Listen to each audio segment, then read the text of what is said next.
Hello, and welcome to episode 4, a podcast where we share our own opinions on PoE and the like.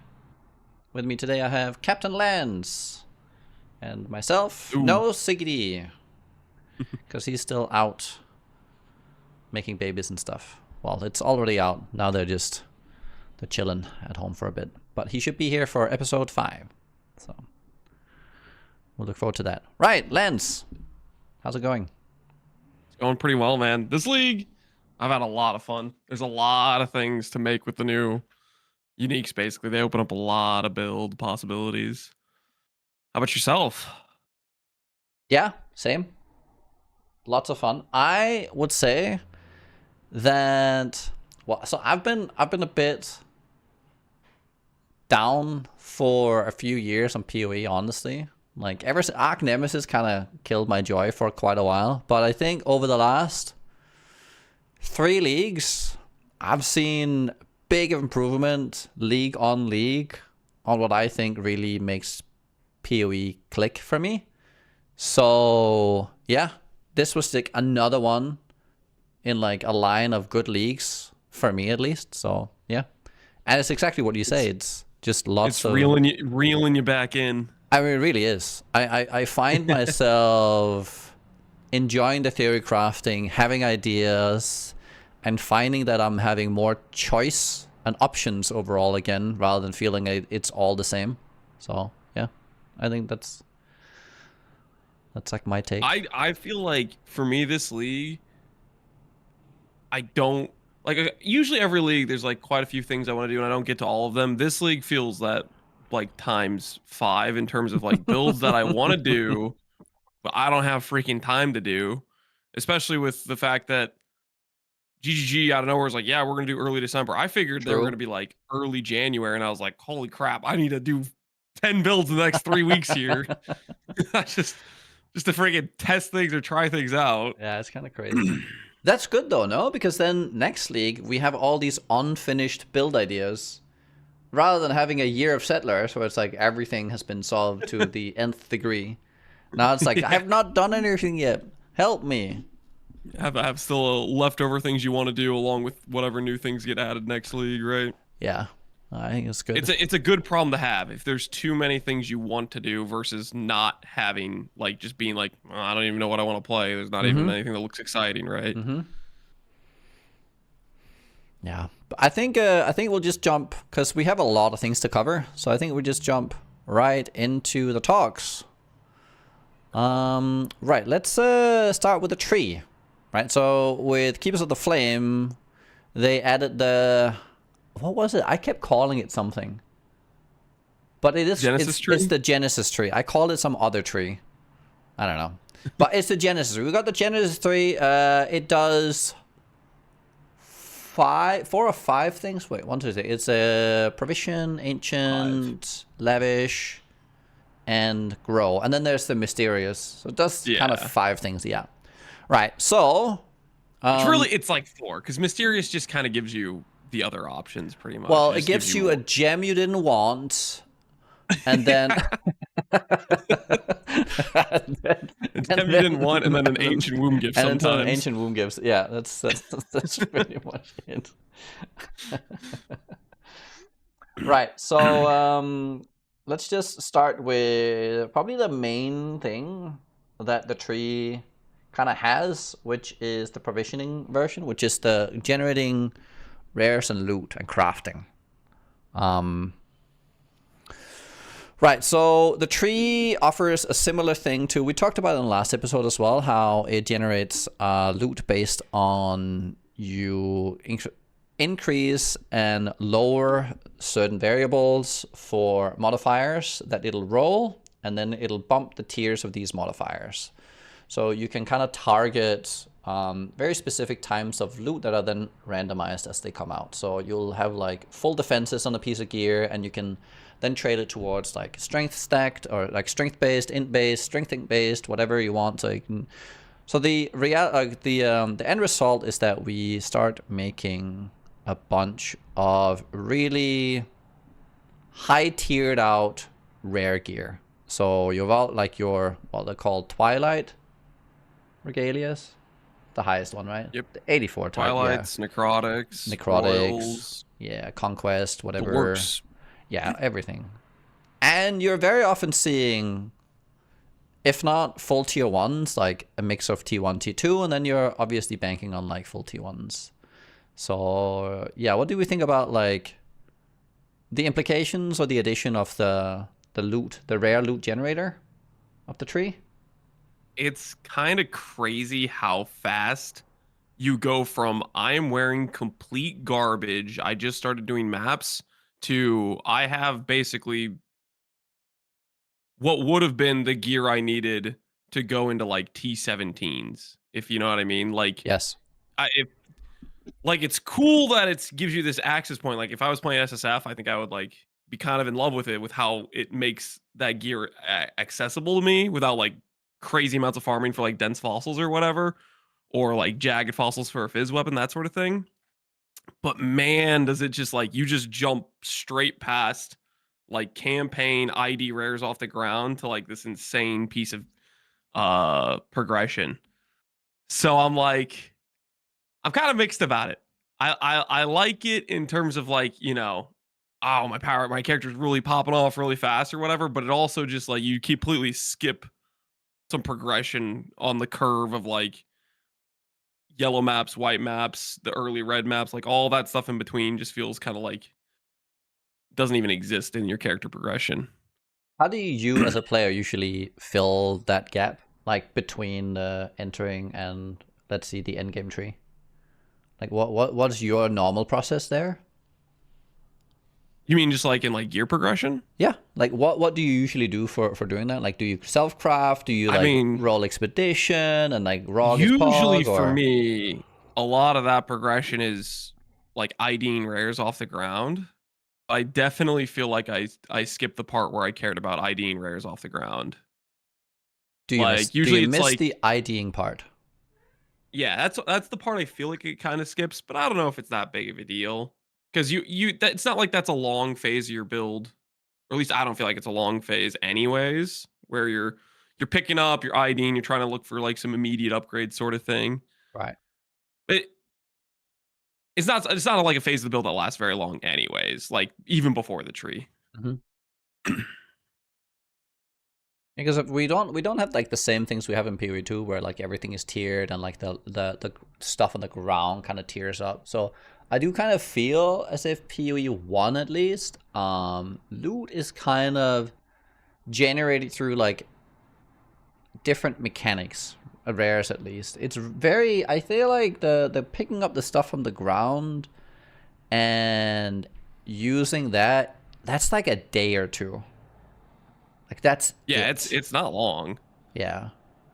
So It was already a pretty quick phase for sure. yeah. I don't know if I miss that part too much. I think that part Nah, I I don't think can yeah, it's not a kind of big do thing to without. lose. It's Even if you're because thinking it's like like Recombinator and stuff, like where it's like, oh, I'm just looking for like the right pieces to slap together. It's kind of a it's a bit of a journey, especially with how the things we want to do in the maps and picking them up and IDing them and all these things. I kind of like the tree for this actually better, even if it's not generating me the piece I need. I can kind of piece things together because it's like, yeah, oh, I'll just get my like 8 pieces of int gear, all being shields, and it's like I'm gonna use the modifiers on the shields, and that kind of helps me as well, rather than I'm like picking up shields in the maps. Because I find like in current PoE, picking up bases in maps is not really that. I don't know. At least for not the very an enjoyable no, process. at least not the Clicking, rare ones. I like the bases. I don't know how you feel about it. Like I like the bases in the maps. Like you're looking for quality gear, you're looking for the right base with the right like percentile of modifier in there, those kind of things.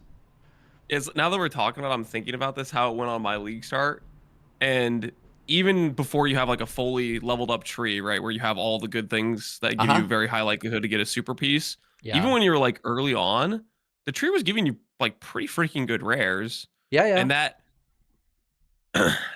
do I just prefer that over picking up 100 rares of the same slot until I finally get one that actually rolls some halfway decent stats together? Because I think that's what I ended up doing on League Stars. I kind of ended up getting my rare pieces from the tree anyways. Yeah. It's just like, it was the tiering up progression just from the tree rather than in the Mhm. maps.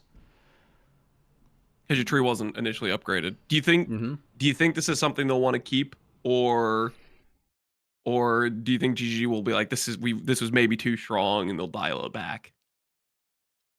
I think the only thing that's okay, so I think it's really funny because I saw a post recently who there was like, oh, we don't like all these upsides and downsides, but I think the tree needs more upsides and downsides where you leverage, being more specific on one point versus giving something up, right? It's like, well, I can manage to start creating T1 modifiers, but then the maximum amount of modifiers in my gear might be 2. Like it's like a rare 2-piece or something, right? Yeah. What I would like to see them is that they take these mechanics that they create, which, because most of these have cool implications if they're tied together with the rest. Recombinators are obviously a thing I think right now that works really well for PoE 1. I think it's a mechanic that kind of works because it pieces all these rare pieces, like all these like things together into one. You iterate a lot on a lot of pieces of gear. It consumes a lot of like the, you spend some currency on one thing. It kind of like either deletes it or you get half of it back, and it's kind of a sink on it in and of itself. So anything that feeds into an idea where we're piecing things together upwards and kind of building something, I think works. And if they keep the tree, keeping that in mind, I think is good. But what they are doing at the same time, they're invalidating a lot of the old mechanics. Like, why would I do expedition now, right? Why would I do delve for fossils? Yeah. So it's like,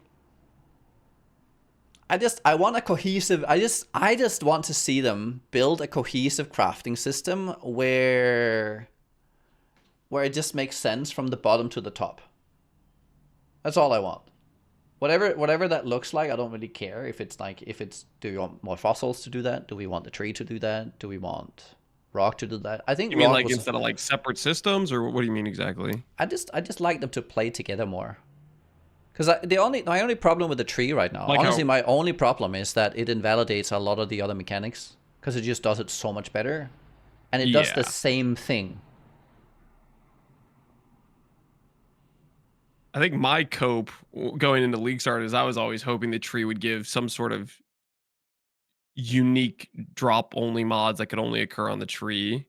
I feel like that's Right. where you can make the systems not invalidate each other, is if the systems can provide mods you can't get other places. Like if fossils Yeah. had a specific thing they could do versus tree doing a different, like hmm some sort of unique mods that can only be accessible from each of the systems. I think At least that's how I think you retain some of their identity. overall of these like powerful, rare, non-influenced pieces of gear as a thing that we create en masse, I think the tree has been my favorite one so far.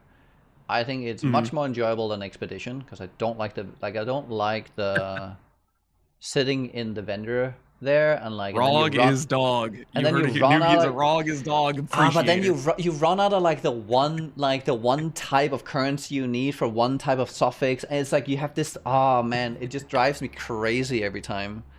This it's like it drops you loot. You look at it, you look at the modifiers and everything, and it's like it just works.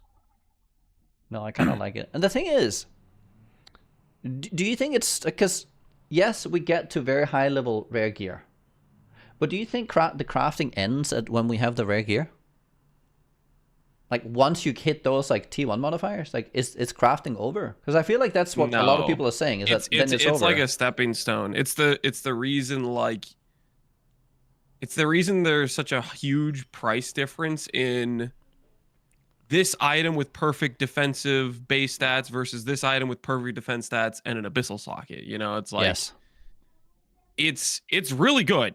You could take this sort of gear and you can do all the content in the game, sure. But then there's always a point where it's like, well, I want to do all the content, but then I want to do it a little bit better. And there's like certain things that Yeah. the tree is not going to get you. It's not going to get you a breach mod onto the chest piece. You're gonna have to recombinate or force that onto a base. It's not gonna get you an abyssal socket. Like it still has a ceiling, right? Where other systems need to occur for people that want to like push their gear to the limit or whatever. Yeah. I mean, found myself really like, well, so one of my journeys I had was after I died on my first character, I re-rolled. Took me a couple of re-rolls, tried a few things, but then I landed on a cultist because I was like, I'll try some graft thing, and energy seems quite overpowered with the tree. So I level up. I hit 84, because that's what I need to hit, and then I spend all my graft blood on, you know, like a fully decked out tree. And I got an 1100 chest and a 480 helmet, 450 shield, 250 boots, and a 300 pair of gloves. And I had like 14,000 ES. And this was in the span of 5 minutes. I was like, what? What You just go through your head thinking about how many reforged defenses, how many how much recombination, alt hell pain you'd have to go through to replicate that in the Yeah, that part was a bit crazy. is that too easy, Nugi? Was that too fast? A little bit. But then I was like, but this is not my end game gear. Cause now I want like, you know, I want like the best suffixes on there. I want to get ES on block on there. I want to hit, you know, all these other things that I would like to get. And then some pieces that can't be generated through the tree, like the bases that don't spawn from there. And I found myself, even though I had just done all this, I was so far Still from had done. a big reason to play and keep pushing your character. I think maybe what's keeping players from chasing that is that they don't know. So do you think people even, so we talked about this in the last episode, do you think that people learn how to craft better with this? I don't know if it really teaches crafting. I feel like it's kind of, people will just be like, what tree are you using to make that gear? They'll just copy it and spam the button, you know? I don't know. Yeah, I had a lot of people asking that. Like, it really give me a snapshot on your tree. That was like a very common question. Give me a snapshot of your tree. Open your tree real quick. Mm-hmm. I think you're right.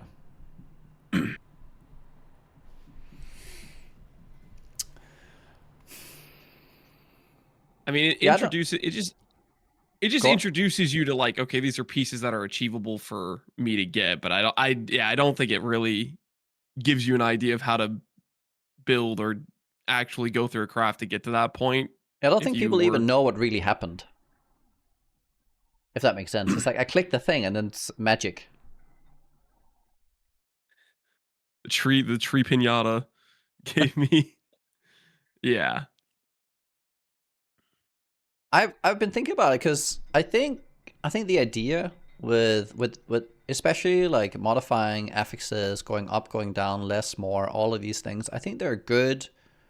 They're good, it's, what's the word for it? It's a good naming scheme. Like it is easy to understand from what it actually does.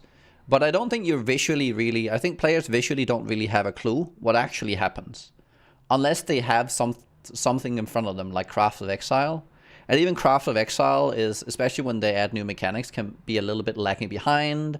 You might not immediately have it available, or you might not know how to use it. So I really wish there was like better ways of in-game showing that these are the stats that are possibilities now when I click this button. I feel like it's pretty intuitive, right? Though, like, defensive stats being like percent ES, flat ES, or flat armor, percent armor. Like, I don't think you have to be necessarily an expert at PoE to be like, okay, I'm playing a Fizz weapon build. I'm gonna click two-handed axe, and I'm gonna say I want Fizz mods and speed mods. Like, I feel like you even start to get a grasp of like, even as like a completely new player picking up gear, IDing, like you'll start to correlate. Okay, weapons clearly have flat damage. Gear pieces have res and life. Like that sort of thing. Like Mm-hmm. that. I feel like that stuff you get introduced just going through the campaign, picking up and IDing pieces. You'll make that correlation as a new player. Yeah. Okay. I can see that. So you don't think there's like, you don't think there we need better visual tools or anything in game? Like you think it's fine as it is right now? I mean, for what the tree does, I don't feel like it takes any sort of like extra Wikipedia, like going out to like PoE Wiki or the PUDB to like look up mods to necessarily put together a fairly competent tree for what you're trying to go for. Like you say, I want life mods and res mods. You'd click, I want to go for these types of affixes. Like I don't think it's that complicated. So Yeah. I feel like it works in that regard. I think like one of the few places where people get a little bit, they get kind of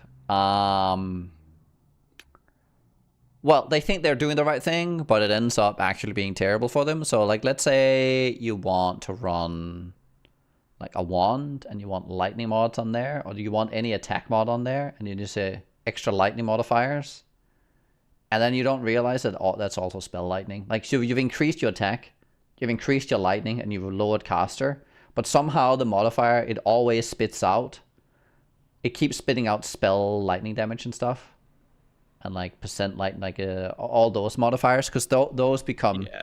like they're barely, like it's barely more likely to have attack now because you added those things. So that's like the only place where it's like you kind of get thrown in the deep end a bit. But I guess what happens is you click it enough times and you start seeing, wait, this happens way too often. Maybe I need to change something. But it's not 'Cause really. you I get don't think it's that provisions all the time. true. So it's not expensive to try at least. Yeah.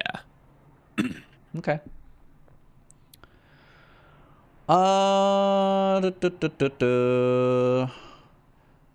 So with all this tree stuff, I noticed a lot of people were saying that they stopped playing. You think the tree is making players stop more, like earlier? I think that has to do with the biggest part where I feel like when you, because PoE players, like depending on who you are, you might say I'm a 2 month guy or a 1 month guy or a 2 week guy. There's some level of time frame you play, and then you hit a point where you get whatever your goal is, Mm-hmm. and then you're like, well, I have nothing more to achieve. I played this build, I had fun with it. I don't have another build I want to play. I whatever it is, it's over. I feel like the tree, when I was saying you skip that progression curve. That's a large amount of like time that Yeah. just gets shrinked down, and I think that's part of the you hit your goal faster because maybe your goal was just to kill Ubers, and the gear that was required to do, like let's Right. say you wanted to get the Ubers, normally would be more expensive, would maybe take you longer to assemble, you'd be more involved in it. So I think that in that regard, it maybe makes it shorter for people, but it's gonna vary based on person, right? Some people they have different, like for me, PoE is usually just like I have a bunch of different builds I want to do, and I don't really have enough time to do it. But if I was just like, I want to do this, or this, like I had some set specific goal that was shorter time frame, then yeah, I think it would make me quit faster if that was just what I set out to do. It probably just varies on person and what they wanted to do in each league, and if they had other further interest of other things that excited them that would extend their time play if there was another build they wanted to play or whatnot. What about you? What do you think? I think I think it's definitely part of it. But I think the problem is that people don't know to go where to go next. I think that's the main problem. Is that it's the curve that they're used to gets shortcut, and then they're not familiar with what comes after, because this has like the crafting of like that initial like up to full T1 prefixes, maybe like a couple suffixes, not too much advanced stuff after. Maybe they re-roll a couple times. Like getting to that point, usually took like a week or two, right? Just doing that, not a few days of like now my tree is churning out stuff. Mhm. And then I think you get stuck in this like, well, now what? I don't think the game. I don't think it's easy to step from crafting the easy to craft rare gear into the more meta crafty stuff, and how to utilize that and how to like evolve that into like the next step. I think a lot of what like shortcuts or like kind of like stops players' journeys is like they don't know where to go next. I think even, and I think this is what really annoys people as well, is that the same thing happens when you hit 17s. It's like, I know how to get to 16, I know how to get 4 stones, I know how to run an invitation, but I don't know how to adapt my build into something that's not miserable in 17. I don't know how to adapt my strategy of crafting into, you know, all these meta things. It is a pretty big jump. Yeah. I think like a lot of like that space is really where there needs to be some kind of glue that ties it together, so that there is a better transition for players. Yeah. I mean, it's like they're attempting that with 16.5s to some extent, right? But I feel like 16.5s, to me, they're pretty much T17s. It's basically if you have these really rippy mods, it's really rippy. And I don't feel like that changes much between whether or not you're in a T16 that's, you know, 0.5 versus a T17. So it's like they did try a transition step, but I don't feel like it's much of a transition step because it's just still the same rippy mods for that aspect. And for crafting, I have no idea how you would bridge that sort of gap. No, I know. So I think, It's that's a really hard one. But I think making sure that things naturally flow to where the pieces kind of tie into the others. That's kind of what I was trying to hint at before as well. Is that we want, you know, this like using the recombinator should be like a natural next step, right? Where it's like I have these failed projects, but they can be used here. And just onboarding people on, I can use this stuff here, at least where people attempt it and they feel as if something is happening. Is I don't know how you do that. Like I'm not 100% sure how you do that, because it's a very, I feel the recombinator is incredibly convoluted. But I think it's partially because you don't know what the outcome is. It's so hard to know what an outcome becomes because you can't see it.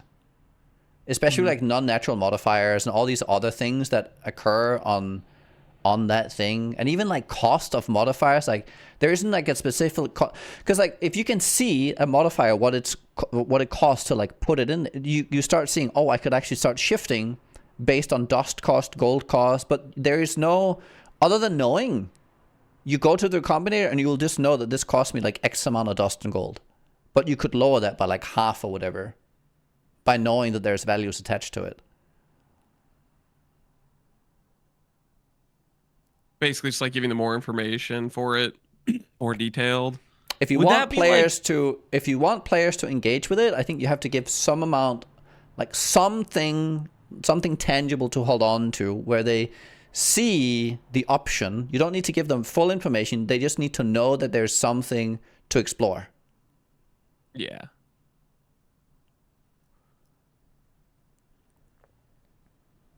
Trying to think like how they would even like, I mean, like the gold dust, like the dust cost, the gold cost and stuff. It's like such a like it's like a combine. I'm like trying to think how they would even like display that UI wise, because it's a combination of like item level of the item, is it rare versus magic, then the affixes on it, what tiers of the affixes, because it's like this freaking equation of stuff that gets all added together, and it's like I feel like that would be kind of just UI overload. Possibly, yeah. To try to display that, I don't know. I mean, you get some idea that you put 2 similar items in and one costs more than the other. It's like, wait, what's happening here? Why is this worth more? And I mean, maybe that's enough that you see that there's a change in cost. Maybe just the mechanic that kind of takes you back to the recombinator. Maybe that's like, and how about this? You know, okay, so without making a comment on like what do we think of the sequel, what about sequels for like existing loot mechanics without actually making a league around it? Just like we've we've like revamped this loop mechanic, and that becomes part of the, you know, the league itself. So the league mechanic stands on its own, but we also revamp a mechanic of loot and start doing that and like really like refining all the pieces. Because I feel like PoE is so deep with loot mechanic or with crafting mechanics that refining them one by one and making them more cohesive between each other, so it actually like, so there's a full system there. It's not like they haven't done any of this, because most systems kind of work together, but you know, as an extra effort.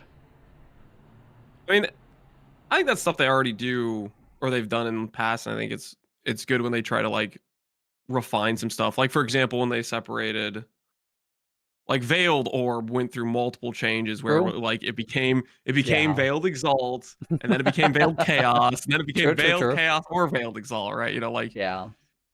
trying to find a balance of like how powerful do they want it to be, how powerful does the player base want it to be, or what does the player base want is like its usability and stuff like that. I think they already do it, and Yeah. I think it's something they should keep doing. Like, you know, when something clearly falls out of having a good use case, having to relook at it if it's a system that was previously quite appreciated, you know, doesn't Okay. hurt. So they did the Veil of what should be the next thing then? What would be the next thing of like currency that's crafting stuff that they could rework or change? Oh, I have a bit of a gripe with like, let's say, fossils Oh, thank you. and resonators. Yes. Okay. That would be Yes. one of the ones where I would like, if this system could get some sort of overhaul, like when you go to say I'm gonna go craft something with fossils, and next thing you know, you're like click socket, click socket, click separate all these out, click socket, click socket, click socket, like all that sort of like Uh-huh. extra tedium, streamlining that, and then I think it also if they take some look at, okay, let's say we want to keep the tree, it clearly outclasses, like it makes dense fossils irrelevant. It makes like True. a lot of these fossils don't like, they lose kind of their purpose, their identity, right? They if they give some of that identity back, I'm gonna keep saying this because I love like specific mods that can only occur, like that sort of I thing. agree. Yes. I'm a big advocate for. Like for example, previously they did have specific mods that only fossils could roll, Yes. and they took them away because they're probably too powerful or whatever it was, and the game's changed. There's been different balance, different power creeps, other stuff that's happened, but so for me, that'd probably be if I was gonna pick a currency system, it would be fossils. If I was gonna say, hey, this is what I'd like to see them rework, but like, it's gonna come down to what's on their current agenda. What's the biggest pain point of the community for various quality of life stuff. You know. Yeah. What about you? What currency system would you pick? Would you pick fossils or would you pick something else? Fossils or beasts. But I think actually beast it's quite good already, I think. But it's no, I don't know. Maybe I like beasts actually.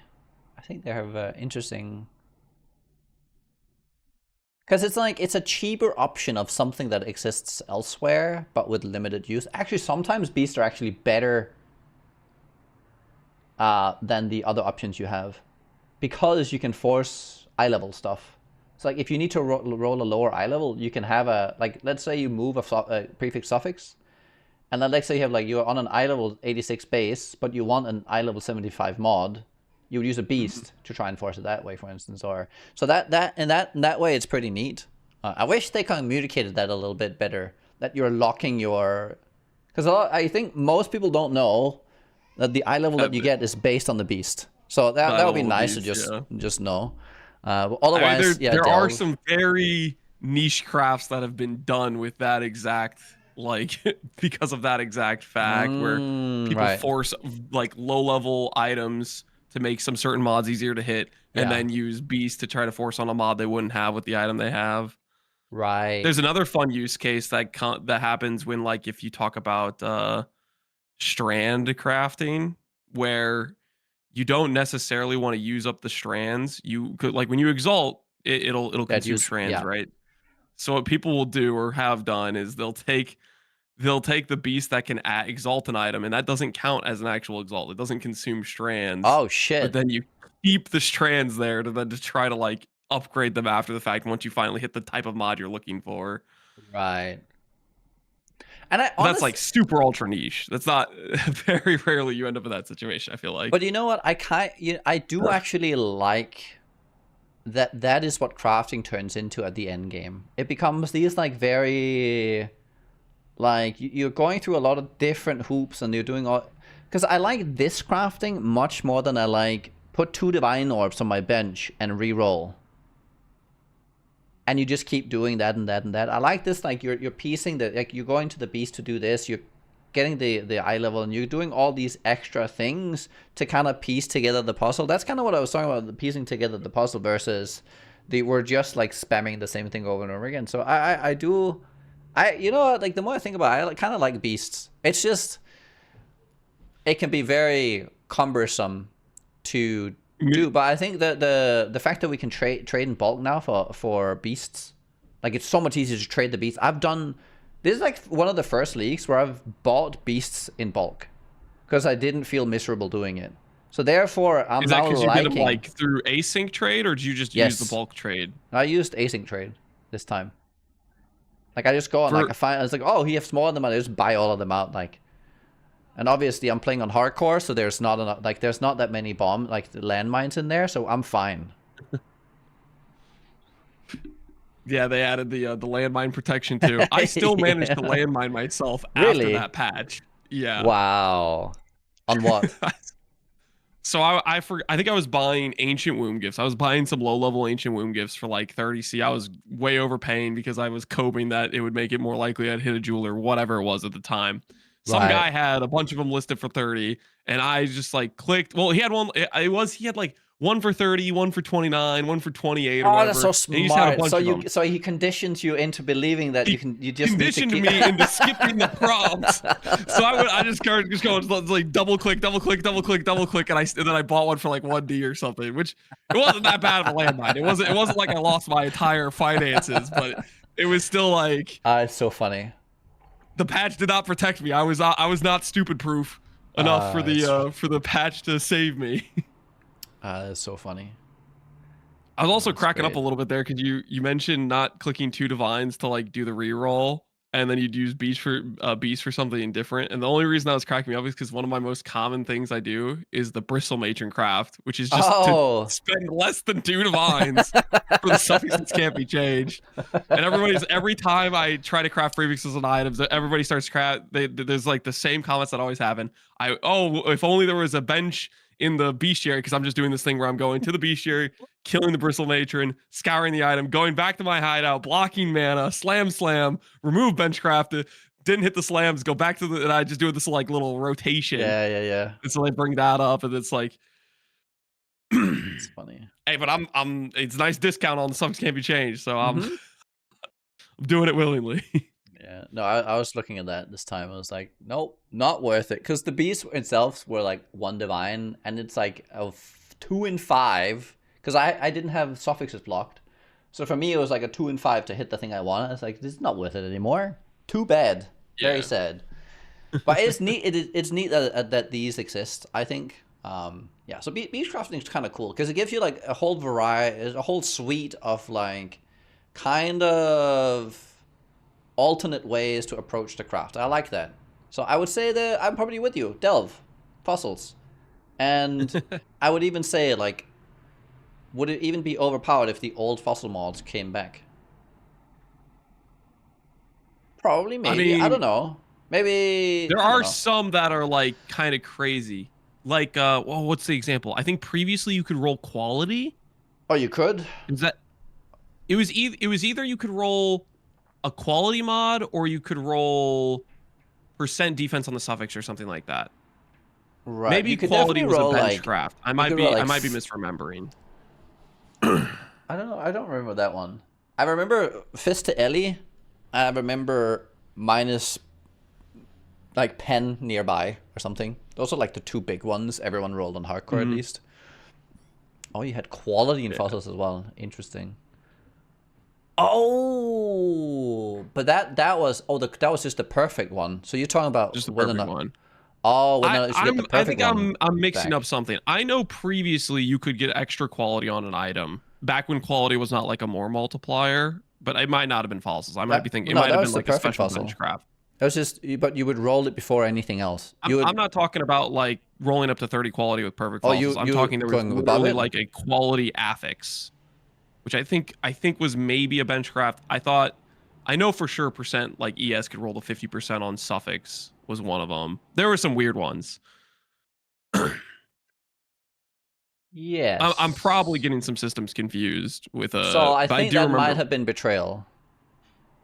it might have been betrayal with unveil quality maybe. Yes, something there. I think so. I Okay, that makes sense. Someone's saying there was both. I don't know. We might both be right. Anyways, okay. Well, let's park the tree there and move on to, well, this is also something you get out of the tree, but let's talk about what comes out of the tree, which is Foulborn Uniques. Oh, dude. I love Falborn Uniques. Yes? Okay. Yeah. Just give me your like initial thought. My initial thought is I think it was yesterday's stream. Maybe you're talking about this because somebody was saying they were like LP, and you're like, no, they're like replicas. And I was like, you know what? That's like totally right. They are replica uniques, pretty much. They take an item that we know, they add a little bit of a twist to them, or in addition to what they do, and the double down on it type of thing. And I really like it because I feel like there's a lot of build possibilities that open up with it where I'm like, okay, that gives a complete piece to a puzzle that couldn't be completed previously. Like one of the cool ones this league was, let's say, Mind of the Council. It gave you a piece that said you can get 100% mind over matter. Mm-hmm. It's going to cost you a lot to get this puzzle together, but it's something you can do now. And there's like a bunch of those in the uniques, and there's a lot of uniques where people will be like, oh, this is garbage or it's a bunch of garbage, but I don't know. I feel like in a lot of that trash, there's also a lot of treasure where it's on its own merits. This isn't a great thing, but it gives you an access point to just one specific thing that opens up a build. Mm-hmm. I don't know. I love that sort of stuff. I think that's honestly I think that's it's the part of Foulborns I like the most. Well, and this might not even be. It's more like I feel like GGG has finally allowed themselves to go back to enabling conversion chains to a larger extent. So you can do it like not only the Foulborns, but they also did it with like the Lycia one, right, where you convert from Elite to Chaos. But then you have the jewels, and you can convert one element to chaos. So like the going to chaos is one thing, but they also and then they also have like more avenues for all damage can ignite. But then you cut the cost of, then you don't get the nice ignite speed on the belt and all that. And I think yes, the puzzle piece enabling on Foulborn Uniques is probably also one of my favorite pieces. It's like it gives you this whole like, I've never been able to, but now I can. That doesn't mean that it's necessarily worth it. That becomes a whole other question where we have to start thinking, well, I can get there, now what? Which is a good thing. That's the thing that's where we're probably going to spend a few leagues figuring out. I think also this. Have they confirmed that like this is something we're going to add permanent? Have they like said that with Valvorns, or are we making some assumptions that it's like going to be here to stay? They haven't, but if this is not here to stay, I feel like they're missing. Like they're How many people rioting? Give me the Valvorn uniques. It's gonna be hard to obtain them though next league, I think. Well, harder, like a lot harder. So it'll be interesting to see what's the economy gonna look like. What's one of these jewels gonna look like? A double found ball jewel in the next league? Hello, that might be like a purity of. Very rare commodity. Yeah, it's like a sublime level of commodity at that point. So that'll be interesting to see how that goes. So you don't really think that there's like, I've heard a lot of people saying that they missed like too many of these are kind of trash or like unusable, and it's like, well, just give us like 20 good ones. Why do we need 200 when like 80% of them suck? Like, what's your thought on I that? don't really agree with that sentiment at all for a few reasons. The biggest reason is a lot of these items I think GGG is saying, I don't know if this will be useful for the player base or not, but I think this is a cool stat. Let's see what happens. And then it's up to the players to be like, can we make this a cool item? A great example is I'm just saying this because it was literally during your stream. You were showcasing the Charlatan sword. That Right. sword is a actually super rare drop from Uber Dread, and nobody was making a build with it, and everybody was basically, probably memeing it, saying, "Oh, this is kind of garbage." And then somebody took the time, used it, made a build with it, and that build is clearly insanely powerful for like that mapping, speed farming archetype, outclassing pretty much everything. And it's like it's one of those things where okay, you might see 2C garbage, I might see 2C garbage, but that guy didn't see 2C garbage. He put it on, he used it, and he showcased it strong. And I think that happens all the time in PoE where certain items are overwritten, sometimes justifiably so, but a lot of times you just need somebody willing that has an idea to put it to the test and like build around it, right? So I don't really agree with the sentiment that there's 200 misses. I think there's for each player, for one man's I think it's a one man's trash and another man's treasure type of situation. And although sure, there's probably a lot of things that you could make the argument that there's no way this is ever going to be used or whatever it is, even as a stepping stone. But I think part of that is if GGG is going to make us 20 super powerful items and they're kind of throwing darts at a board, they don't necessarily know there's a much more limited number of people in GGG's offices. The people that are going to find out and expand or test these sorts of like build enabling concepts is going to happen by the much larger player base. Even if GGG maybe thinks, oh, this might not be good, maybe it'll be good, we'll put it on item and see what people do with it. I think that's just part of the like PoE as a whole. They give us a bunch of tools, and then it's up to the player base to say, how can we use these things? What can we make out of them? So I don't know. I think it's important that they give us a lot of things because if they try really hard to make them super good and they know exactly how powerful it is, then I feel like that's more likely that you're going to end up in a box because if the dev knew exactly how powerful it was, then maybe it never had a chance to be this insanely broken thing. Or it's just insanely broken and everyone has to use it. Yeah. Well, that's where it's like, okay, this thing was clearly unbalanced and then they balance it. But I think that's part of the fun. It's like when somebody can put together and make something broken and then But I I think don't know. I think that's oh, someone mentioned Mage Blood. Here's the thing. When they introduced Mage Blood, I remember like 90% of the player base was like, this fucking sucks. And I was like, you guys are absolutely out of your mind. This is like the most broken thing I've ever seen. I was like, I keep this, like the whole, I've heard this so many times. And this will happen with Foulborns. In a few leagues, people will say, that Foulborn is so overpowered. I always knew it. We always knew it.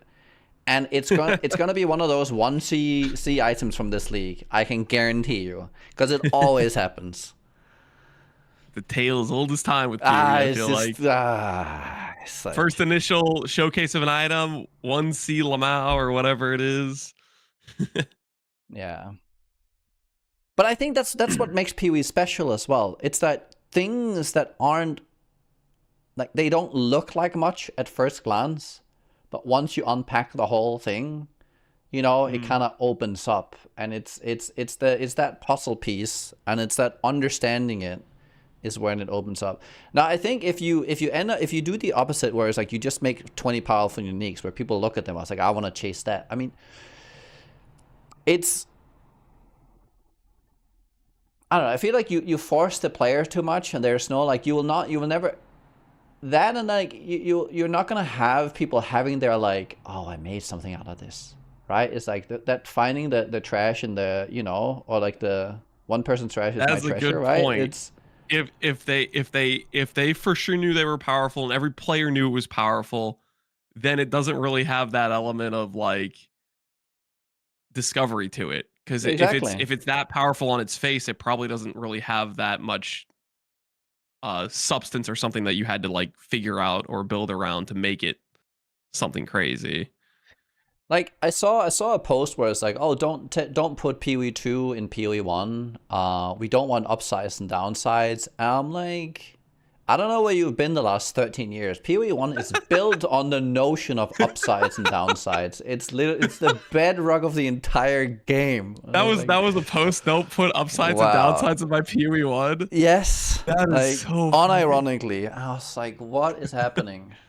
This is This game is crazy. all about upsides and downsides and opportunity cost, and Yeah. you have to give something up to get something. I think that's really what Foulborn nails. And it's like it's the upsides and downsides are strong enough to where it's like you actually think whether or not I should do it. And I think we're seeing enough builds that are using like one or two. And you know, I really like the duels as well. Because I feel like there are like this is what one of my favorite things about that's happened recently is like we've gotten so many extra duels from so many mechanics. And the reason why I like it is because in the past it's like you always have a timeless duel on, you always have a Watcher's Eye on, you always have that duel on, and it's like there was like I have these 3 duels I have on every build, and then melding was another one that came in, and then there's no other choice. It's like I have that, and then the rest is just rare duels. Now is that there's like 17 unique duels, and you want them all. Now you have to make a choice. I really like that. You have to think about it. Yeah. I like it in regards to it puts pressure on things like Adorned. I was really not a fan of Adorned when it was 150 because I was like, this is just so insane. I do not have a choice here. I should go at every single build. So it puts pressure on that a little bit more of it being a choice when you're going to go that jewel. It has to really make sense. And then for Foulborns, not just even jewels specifically, but I like that it puts pressure on rares. Yes. In terms of your gear choice and pressure on like for example, they added Bound last league, which is like, oh, you want influence gear, which puts pressure on Eldritch gear. True. But then Foulborn says, oh, you can't have these influenced.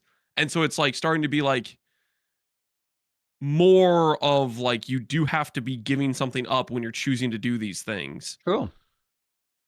Which I don't know. I like that sort of dynamic that it definitely feels like Adorned felt really stale when it was like every jewel's adorned. And then for a bit there, it felt like rares were really stale where it's just like every piece should be Eldritch and Bound put some pressure on that. And then, so I like that when you're adding more of these choices into the pool, it doesn't just, everything doesn't conform to the same slot of gear you're going for type of thing. I think you nailed it. I think that's on point. I think that is exactly why I'm enjoying myself again. It's because I'm having this, like, I'm making choices. And as long as I'm making choices, I feel like I'm playing PoE. The moment I stop making choices, I'm not playing PoE anymore. That's really where I live whenever it comes to PoE. So yeah. So Foulborn's good. Which ones have you used?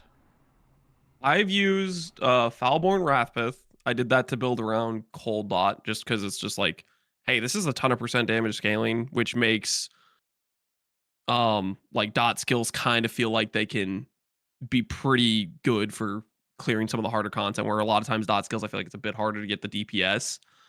So I did that one. I also did I haven't done this yet, but I really want to build around Choir of the Storm. I kind of want to do like a Marauder, Mana Wander, Res stack type of thing. That's something I want to do, but haven't done it yet. Just wait with that a bit. What's that? Just wait with that a bit. Just don't make it popular yet. No reason. Okay. Most recently, what I'm doing right now is I'm building with this is an item I would never have seen myself building with in the past, but it's actually Midnight Bargain. I'm using the double Foulborn Midnight Bargain. Oh, you are. Oh, I was hoping someone will do the golems. Yeah, I'm doing a golem, a flame golem build with it, where so you know the ultimatum ascendancy that gives blood barrier. Yes.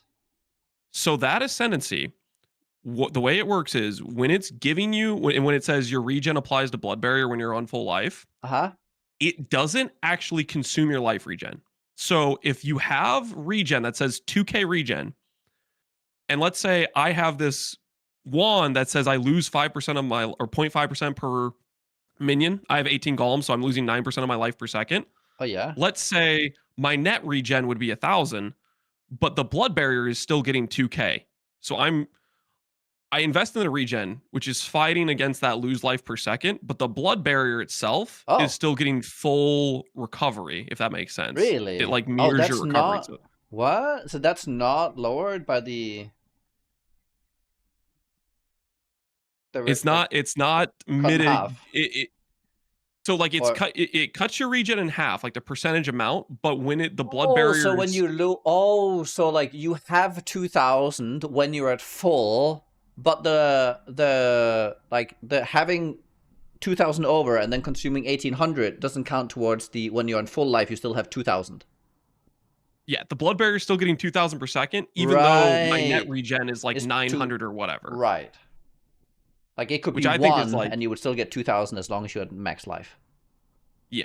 And Oh, you can that's click the crazy. mastery that has Okay, like that's you count as full life when at 90% in case you like get a little bit chip damage. It's still so oh, I've been that's trying that actually out with really cool. dissolution. Yes. Dissolution was like one of my favorite jewels, but I've kind of like been away like ever since they added T17s, I've liked dissolution a lot less because there's just so much different chip damage and stuff Yes. you get. And this blood barrier thing has made dissolution feel like a much more Oh, so it goes first on the blood barrier, and then yeah, and it doesn't reserve your life. and And because so it does dissolution give has you such a high pool, you actually get a reasonably high pool as well yeah. with. Yeah. So I was doing that Oh, I combination like with that. the Foulborn Midnight Bargain. Yeah, I But like yeah, this. I It's don't know. very There's a cool. lot of cool ones to build with. I definitely want to try doing I kind of want to do 100% mind over matter. With try to do an angle with that. I don't know. Yeah. There's a lot of ones. What about you? Which ones are piquing your interest? Well. So right now, I am using the Kalisa gloves, or Kalisa something. I think they're called. Yeah. It's the 50% reduced mana cost. So reduced mana cost it used to be we could get to like reduce it by 100 and have everything cost nothing. That used to be not really have any effect on Archmage. Or like it used to make Archmage pointless because you needed mana cost in the past. Like you needed the mana cost to go up. But these days you can have 0 mana cost and be Archmage. So you can leverage Mhm. like as much you can cast as much as you want and still have that whole mana pool and have all that regen, and then you can just reduce, like you don't have to spend anything, which is on Archmage, on mana builds it's good when you don't dip into the pool. Like it just makes the build so much tankier because a lot of A Archmage reliable, builds sustainable source. yeah, because like if you think about it, like a lot of the time like 70% of your recovery into the like which is on the mana like gets nullified by you casting. So when you're trying to face up and you're just self-casting and you're just spending all that mana, you don't really have that much recovery. So these gloves, once you use 800, and we can use the I saw it's a green icon, so we can use the buff duration. So it's gonna last like Seconds or whatever. Yeah, just under 3 seconds, which is quite I nice. mean, you'll pretty much permanently proc it if you have just some Yeah, arbitrary spend, right? Yeah.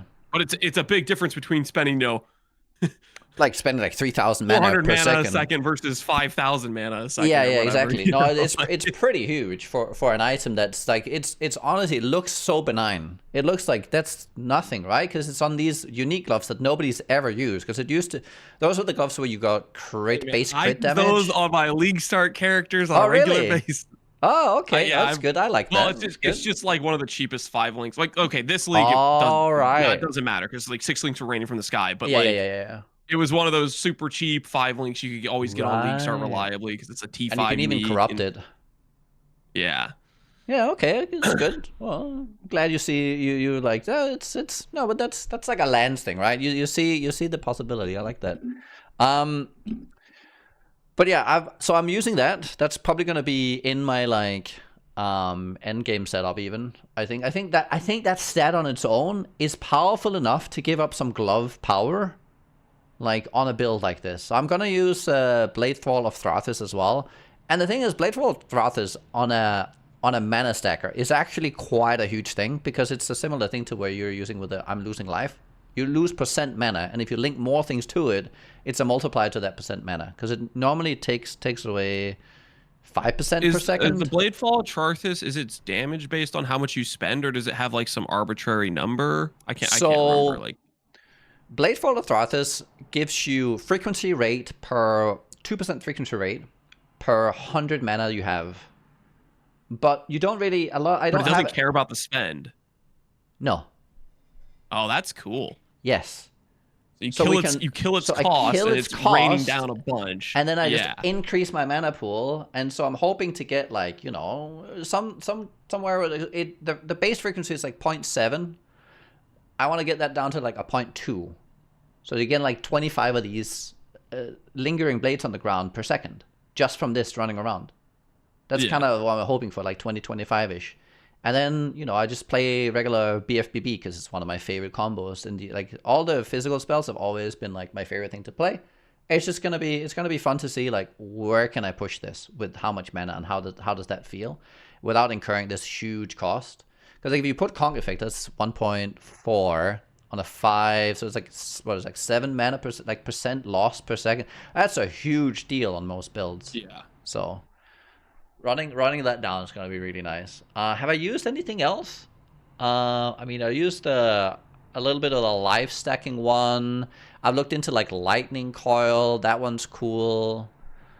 Oh, I really like all the amulets with the physical damage taken. There's one I really want to build around. Like the physical damage taken is cold one, and then because it's like usually that necklace is not strong enough to use. But that stat line, and then it gives freeze proliferation as well. I think like on a warden, which struggles with defense, it's like, I don't know. I really want to find a way to slot that in there, but yeah. Amulet slot's always a really tough slot. It really is. So many good items. Yeah, it really is. In it. But it's also like that's one of the reasons I like when they add powerful amulets, because it just makes it a harder freaking choice. Yeah. Yeah. It does. Like, the 100% Mind Over Matter, one of the reasons I like that concept so much is because it makes Eilerdex the mandatory choice. Wait, which one? Oh, Eilerdex. Oh, I've been wanting to use that amulet for so long. So the funny story about that amulet is originally my first guild, I was invited by Zadrala, which he's the guy that made Eilerdex. It's just his like username backwards. And it's that's cool. When he had this, when he was like going through the unique design process or whatever, he had like some sort of idea for it. And on release, they changed a lot of the mechanics that he was like kind of like, oh, I'm going to use it for this, and then it was like dead on release. And it seems like almost no use. But this Foulborn Mind of the Council, it says, hey, there's a very strong thing you can do, but you have to use this item, and it gives it like a purpose, a breath of life. Yes. Which is I don't know. I like when stuff like that happens. Well, I think that's as well something that happens here is like a lot of items that are not even Foulborn have like renewed, you know, it's like a renewed shine to them. Like even the fire, like all the chaos conversion, all those uniques as well, right? Like the fire to chaos. Yep. You consider them now. Like it's like, oh shit. Because it could be part of how you get your last conversion. Yeah, remember that one? It's like, oh, I can get there, no problem. I don't know. I think that's great. So I think we're both like on the train of we want more stuff like Foulborn where they just do like lots of like we would rather have lots of what if uniques rather than curated power in lesser amounts. How do you feel about that? Absolutely, yeah. Yeah? 100%, yeah. Okay, moving on from all the loot and all the tree, let's talk about the leap mechanic. We'll just start with you again. Overall impression, league mechanic. Overall impression, league mechanic. Like not the tree, like we're talking in-game map. Like just the in-game map? Yeah, like the breaches and all that. Yeah. Overall impression is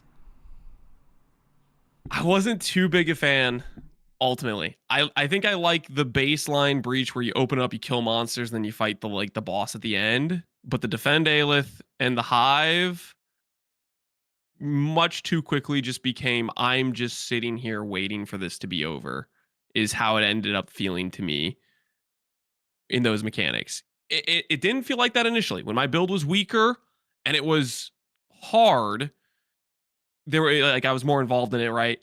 But I feel like it's pretty much just like it can be a bit frustrating when your build was weaker. Aelith kind of just died. They did do some patches to make Aelith like not so fragile and die so easily. But I feel like I'm kind of leaning towards hoping if they go and add breach core, they settle more on the type of breach that's akin more to the mechanic of old breach, which is you open it up and you fight some monsters. All right. So like, yes, I, I see. that's probably where I fall with it. How about you? What were your thoughts on the mechanic overall, like the mapping of it? Well, the more normal one that just expands and closes, that one plays well, I would say. It was a bit weird with the graph blood being like the main thing you want, and it's like sometimes you don't even want to finish it. I remember not wanting to finish it, so I didn't have to run back in the middle. Yeah, that's a good point.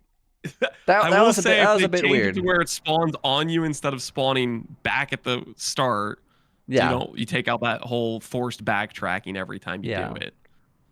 So yeah, that's a bit weird. That like all the rares and the guys spawned all the way back. That felt a bit weird. I will say they feel. So I like playing the mechanic. I think I don't even mind the wall mechanic too much. I think as long as they like make just some improvements to how you interact with them, you blow more up, you burn more, without it being so much of a. Because I found myself in the beginning, I kind of just went head first into the wall and got stuck on the wall all the time. It's kind of annoying. Because You you felt could, that too? yeah, that was Like annoying. it like they made it so it's like, oh, it's not supposed to slow you down, you're supposed to erase it, but it did feel like It my slowed you character down. could not path correctly. Like Yeah, like let's say I tried to shield charge or frost blink, it would tell you can't go here yet because I wasn't within the radius where the wall was getting deleted.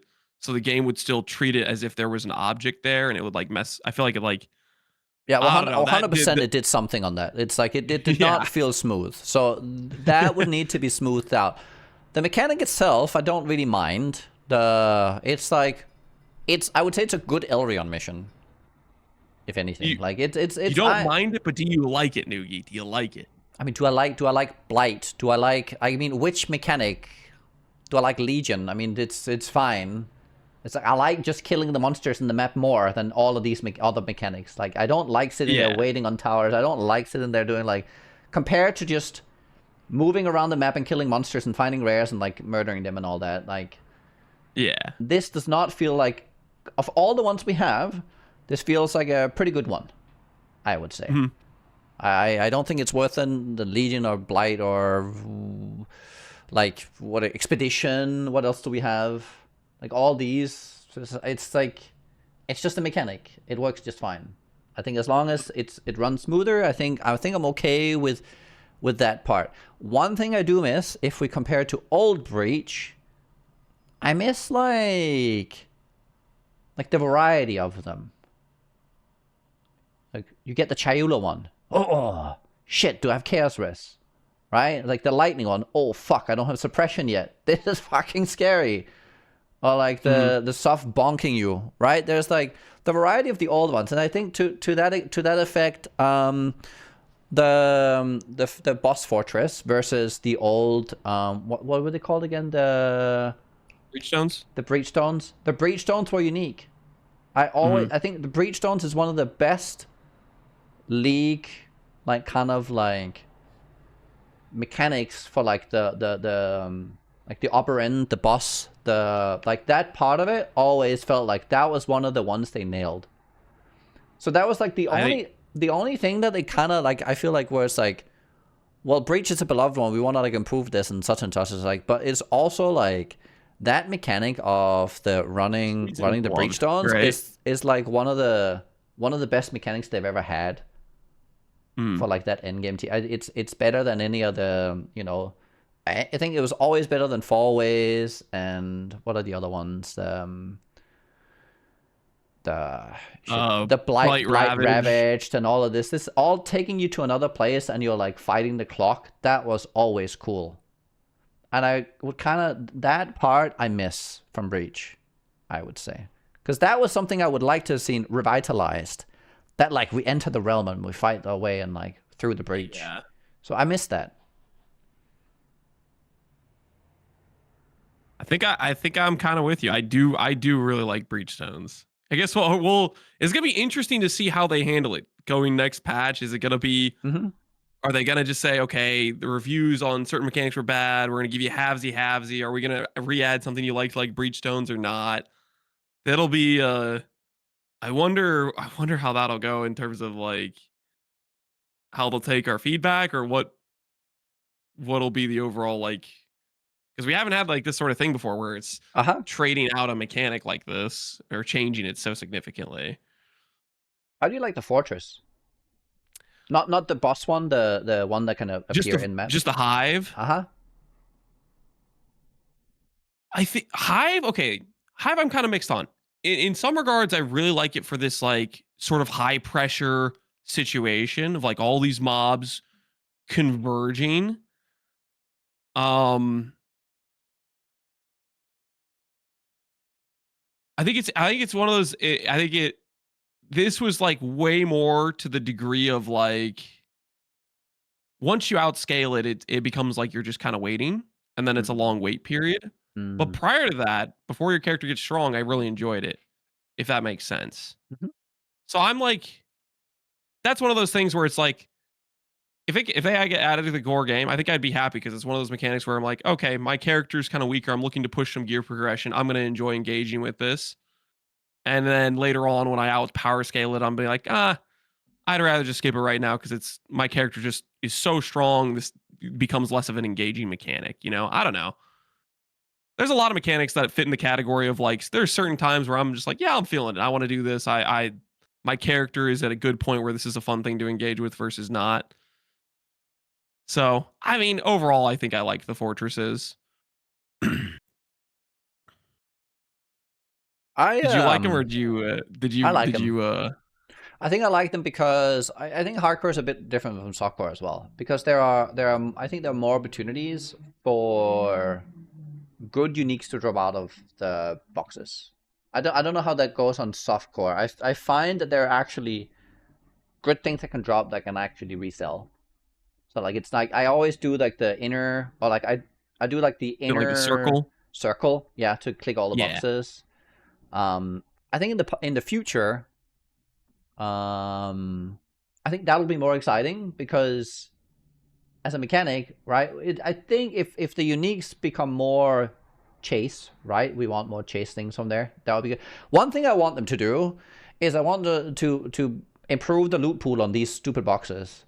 Because if it's every time it's just the same boots that drop out of this stupid box, I'm like, I don't know how many more boots I can look at.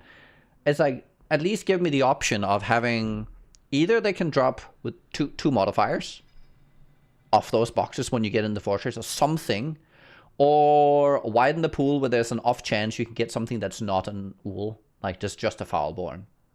Like something to like make it a little bit, its hit rate of what you can occur.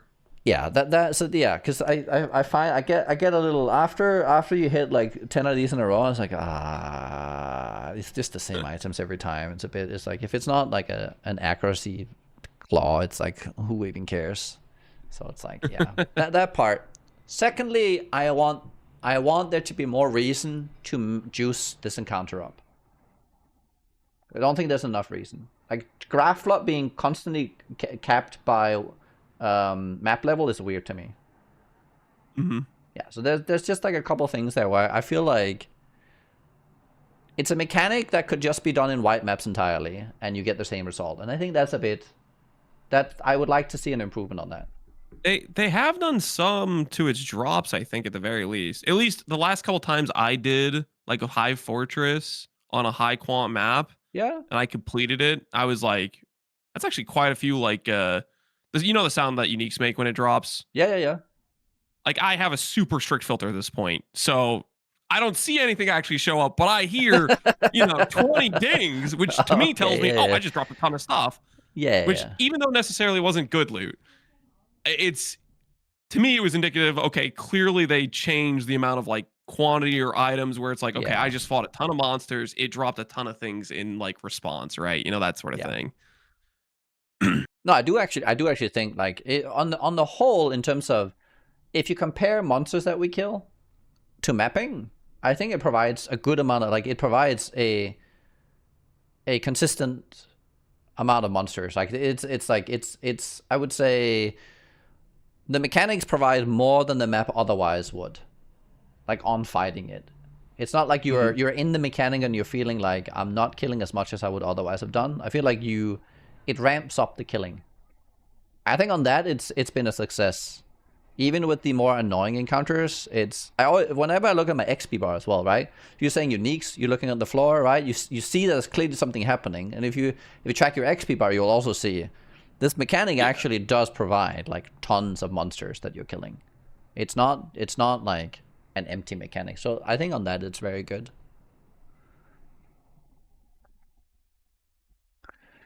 What about loot then? Like since you just mentioned what about a more overall take on loot this league? How we I always people always make fun of me for my takes on loot. It's partly because I'm what they call an Alk and Go enjoyer. Uh-huh. Um, but for me, loot doesn't feel different. I feel like that's how I feel pretty much every league where people are telling me loot is dead, game is dead. It's just I lack perspective because I don't get into the high end farming juice push the quantity and rares that occur to the absolute moon. So for me, it feels pretty similar to last league, and I don't know. I just don't feel like I have an educated opinion on it in terms of like is loot different? Because for me, it's pretty it's pretty similar in that regard. Because I'm not pushing the strategies that got nerfed. The only loot strategy that I did last league that got nerfed was Gravicius, the Oh, unique div card right. thing. Like I like Yes. to roll, I like to go and pull the Gravicius gamble lever. Can you give me a good div card today? And that got murdered. But as for like the other strats, it's just like I don't have perspective on this. Loot's pretty feels the same to me. But that's just because I'm doing Alk and Go. I'm doing like a T17 boss rush, doing stuff like that. That isn't really trying to like layer multiple levels of quant Right. item pushing, right? I'm not an MF or that sort of thing. Does it feel different to you? And like, or are you kind of similar to me that you just doing the normal thing and Well, I mean, I'm sort of well, I'm a bit of both worlds, I would say. As a player, I do like layering juicing mechanics as well. But I haven't really delved in like the setting up for the highest juice ever since the Forest League. I keep forgetting what this league is called, where you went into the Dark affliction? Forest. Affliction. That league kinda what it was so ridiculous that it was so ridiculous that it was off-putting to me. Because I did some of the Abyss Spire farming, Mhm. and it was the dumbest. Like it was one of it actually soured my experience. So I stopped doing it in that league and I started doing other stuff because it was just too much. It was like the whole item chase that you usually have. It's a Got similar eviscerated, shortcut. right? Yes, it just did because I'm dropping like 7 Valdo boxes per map and like the divines everywhere. I'm like, what is actually happening? This is not PoE to me. Because PoE is like you're doing your thing, you're getting your regular drops, and then occasionally you can hope that something nice happens, and that's always been like like my way of enjoying it. Um. So yeah, but does it feel worse? I actually do. I think from the journey from so I've done a lot of these. I've done a lot of like I go from level 1 to level 80 90 ish on a new character. And in the Mhm. past, I've always felt I usually get maybe a divine or two on that journey, right? Sometimes it doesn't happen, but it's a very common occurrence that I'll drop like a divine, maybe 2 up to like 90. I'll get a good amount of salt, some raw currency. I've like naturally dropped like on all my characters this league, and I have like 8 characters to 80. One of them is almost 100, 195, another one in mid 90s. I've dropped like maybe like 7 raw. Like, and this is with like just, and it's like maps are now like maps are more or less overall like twice as dense as they used to be. Like I usually find like if you count monsters, I remember counting monsters in like some of the more juiced maps in the past. They will go up to like 800-900. Now it's like easily 2,000 in every map you run with like altars and everything, like easily. And even counting all of that, I'm just not seeing them. I think it's because they've like all the refactoring of loot just means that like the base, whatever the base number and the base chance on a monster has just gone down to account for the fact that all the multiplier has gone up somewhere else. And I don't like that. I think that doesn't feel great. I don't think that there is too little loot overall. I don't think there's too little currency overall. You do your settlers on the side, you do all these other things on the side, you get a net stream of currency. But the raw experience of just killing monsters up to a certain point and seeing what it nets you, I think has diminished in overall enjoyment. That would be like my overall take on the state of like loot. Is it good, bad? I think overall, if I look at like what I can afford, what things are worth, the overall health of the economy, it looks really good. I think settlers, if we want to broach on that real quick, because I'm curious what you think about it. I think settlers is both good and bad. It's you like know how many ships I've sent this league? I don't know. 0. I had one. I have had one trip to the settlers mechanic, and that was to get some disenchanters. Right. And I gave them like 40k gold. I'm like, you guys are set for life. I'll chuck some uniques in your thing with ROG occasionally. And that's been I've just been like, I don't really want to deal with managing it. It's really good in terms of like what you get out of it, the time put in, but I played basically the entirety of Settlers. I did like pretty much every reset on Settlers. And I don't know, maybe I'm just burnt out of it for the time being. Maybe in a half a year, I'll be like, you know what, I'm going to engage with the mechanic. But right now, I'm just kind of like, I know it's good. I'm just going to do some other stuff right now. Right. Okay. I think, well, it definitely is one of those things where it's like, because you're not really playing the game, it's like a chore. It's like, I could be doing my 5-10 minutes of Settlers on every 3 hours, because that's all it takes, right? It takes 5 minutes of your time every 3.5 hours. If you're doing like constant shipping, you can even wait. You can do like 5 minutes on the day and just send whatever you have on the day, right? And it'll net you like a ton of currency that way. Yeah.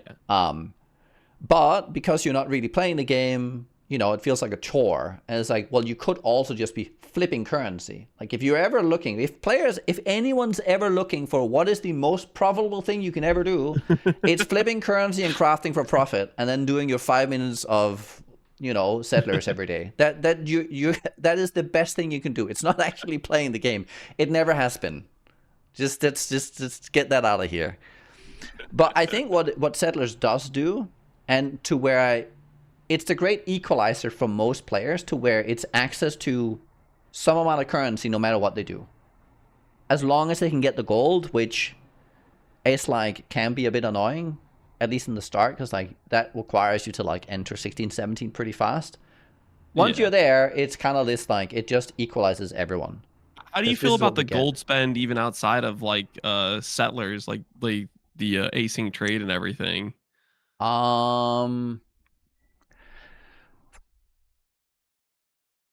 Item gold spend is not tuned correctly.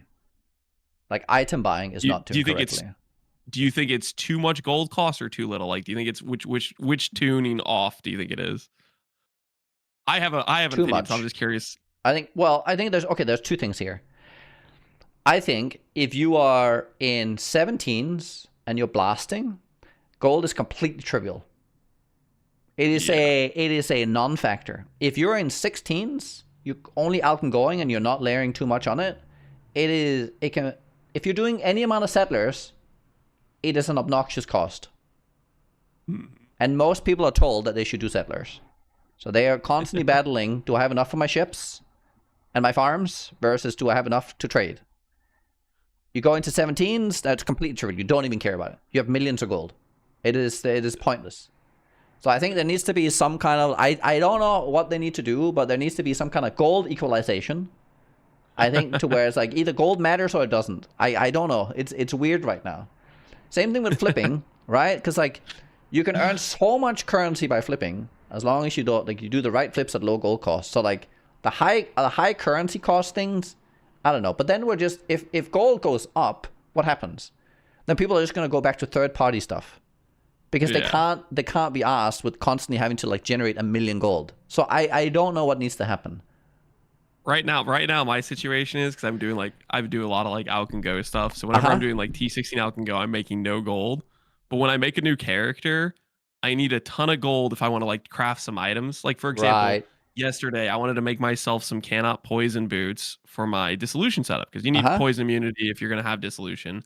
And so I was like, I'll do this with recombinations. The tree is making a bunch of like boots that have T1 chaos res and life regenerate, and I'll do the recombination. And I had like 500k gold to my name, and I proceeded to lose 400k gold.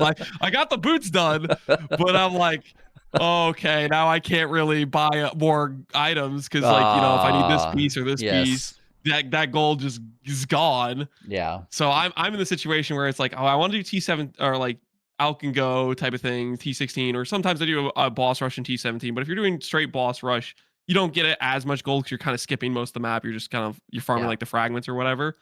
And so because the strategies I like to do aren't very good at gold gen, what I'll end up doing is like in the morning I'll be like, okay, I'm gonna go buy myself some gilded fossils, and I'm gonna do one really juice gold map so that way I can buy my items for my character. Yeah. Yeah, I don't know. I feel like this is like an overall thing on loot. I feel like there is like this disparity between 17 and 16 on like just overall, and especially with gold as well. It's. I'm actually curious here on loot. Like, what do you think about risk reward? Because this is the base. This is the reason why it's set up like this. Is because they pivoted from.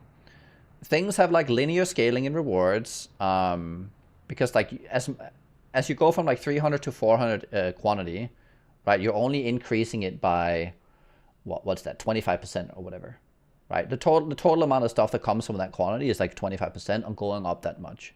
But then they layered in all the like more currency, more scarabs, more modifiers that also stack and also get, so you have like multiple vectors of like increasing this on top of whatever else you can do on there.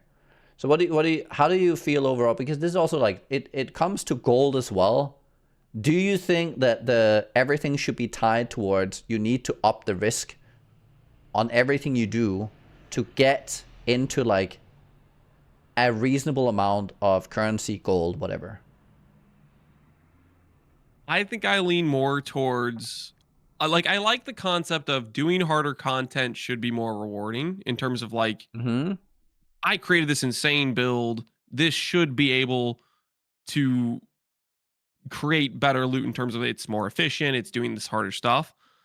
But I don't know if I like the scale at which it jumps in terms of like because you go up multiple scaling vectors when you do that transition from that T16 to that T17. So much so that it's basically like this content is borderline irrelevant in terms of like loot generation. If that's what if you're like saying I want to be consistently generating some scarabs, it's a trivial amount to the guy that's doing the more scarab multiplier on his T17 map, right?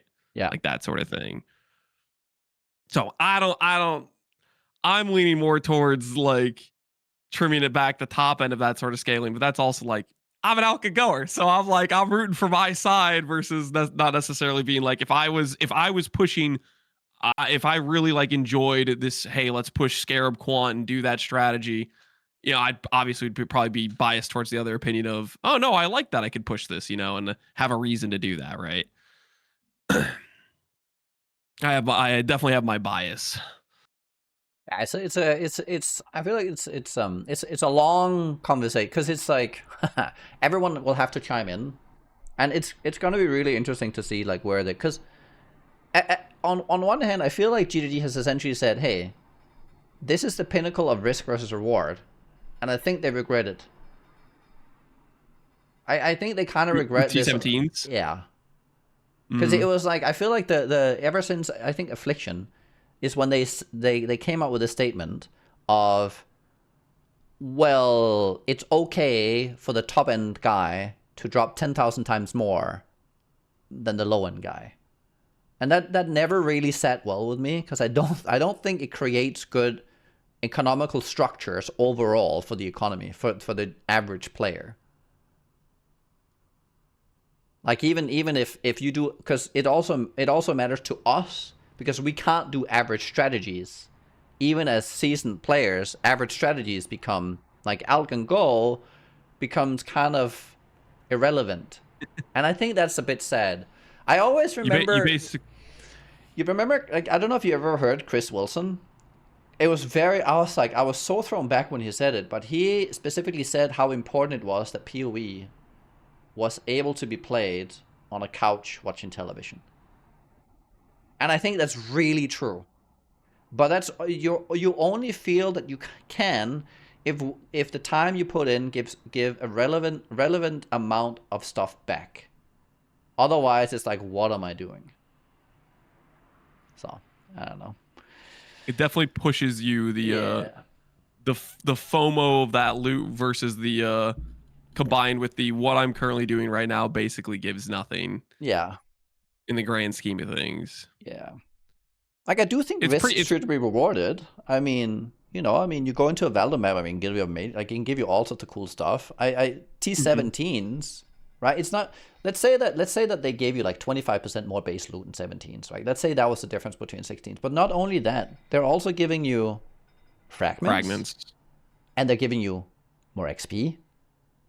Eye level 84 means that you drop eye level 86 items on the ground, which has a huge, especially when you're quality hunting, if that's how you get quality gear of the right eye level and everything. I know recombination can do things where it's like opposite, but push the item level. Yeah. It's just like, if you want the relevancy of 17s to be of like generating something, make it generate something unique that's not competitive with the other base strats. Not killing the entire loot pool of every other mechanic in the game. Yeah. Because it pretty much what it ends up being, and this is when like people ask me about, well, I think a lot of new players end up in the situation where they're like, how do I make currency when you have all this crazy level of inflation in terms of like, you have all these common drops that become worthless because they're just getting printed so in mass. And it becomes basically, I always end up having to recommend them, well, okay, what you have to do, if you're not going to push T17 and like push the quant, you have to push the unique resource. Like you have to do harvest, you have to do essence, you have to do something that isn't getting generated in mass in these T17s. So that way that your time is relevant because it didn't get outproduced by the guy in the T17. Which that's also like, I don't know if that's necessarily like super obvious. It's one of those things where you end up realizing, oh, I'm doing this strategy that's getting this amount of X currency per hour, but that X currency is largely not worth something. But if I do this thing, which is this has some retained value because it's not getting outsourced into T17 loot gen. And I think because it's like, oh, you can. So what you just said there about like we're doing the unique thing of another mechanic. What I kind of feel like whenever the argument gets made that just run harvest, just run this, it's like you're being allocated to grunt work. It feels like I'm a peasant, in the fields to farm my crops for the people higher up so they can trickle down some divines to me.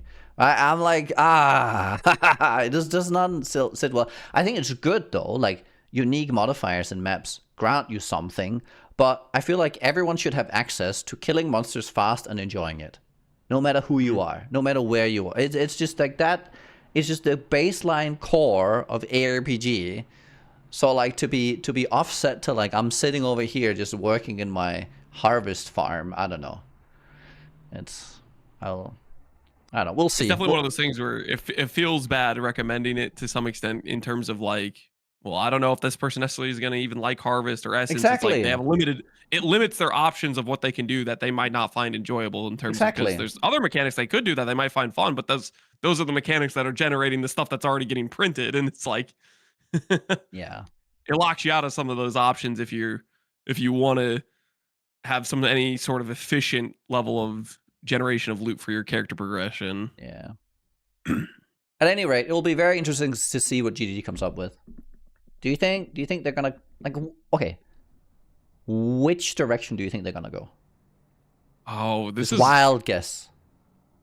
Okay, so part of me thinks, okay, they had a lot of pushback because they dialed down a lot of these top loot generation strategies, and maybe they'll just say, we don't want to fight the people that want the juice. We're just going to add more of it and let it double down on it and say, okay, print and loot. I think that's one route they could go. The other route is they double down on saying, no, it's gotten out of control. We're going to try to rebalance these scales even more, like lean more into the cutting down of some of these top end strategies. Part of me feels like when they started adding a lot of these like crazier loot generation stuff, it was them being like, in the process of being like, okay, we're doing Path of Exile 2. They're two separate games. Maybe we'll let Path of Exile 1 go a bit crazier on loot. Mm-hmm. So if I'm going to make a prediction, I kind of think they're regretting that decision a bit. And I think they're going to lean more towards dialing down some of these extremes. So I think they might take it further in the dialing back of these loot generation extreme cases. I think if I was just going to take a blind guess, I don't know if that's what they're actually going to do. I think there's a very good possibility that they got a lot of bad feedback in terms of a lot of people were upset about the loot nerfs, and maybe they'll just say, we don't necessarily want to fight this battle.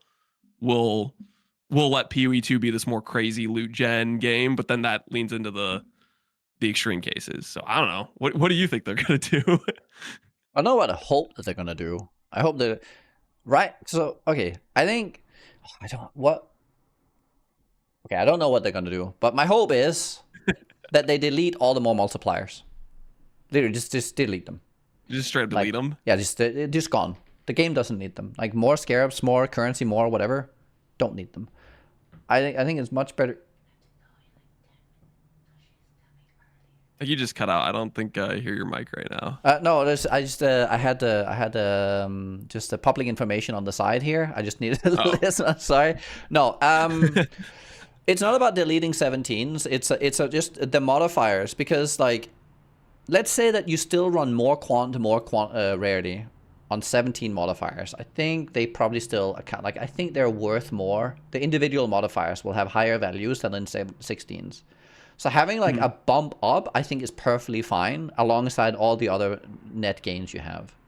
So I think that's the main thing that really, and then just a restructuring on 17 mods to where it's not just like, I delete your build. The thing is, you really need to allow for, if 17s are this place where only a few builds can exist, you can't have it be the main source of like economy driver.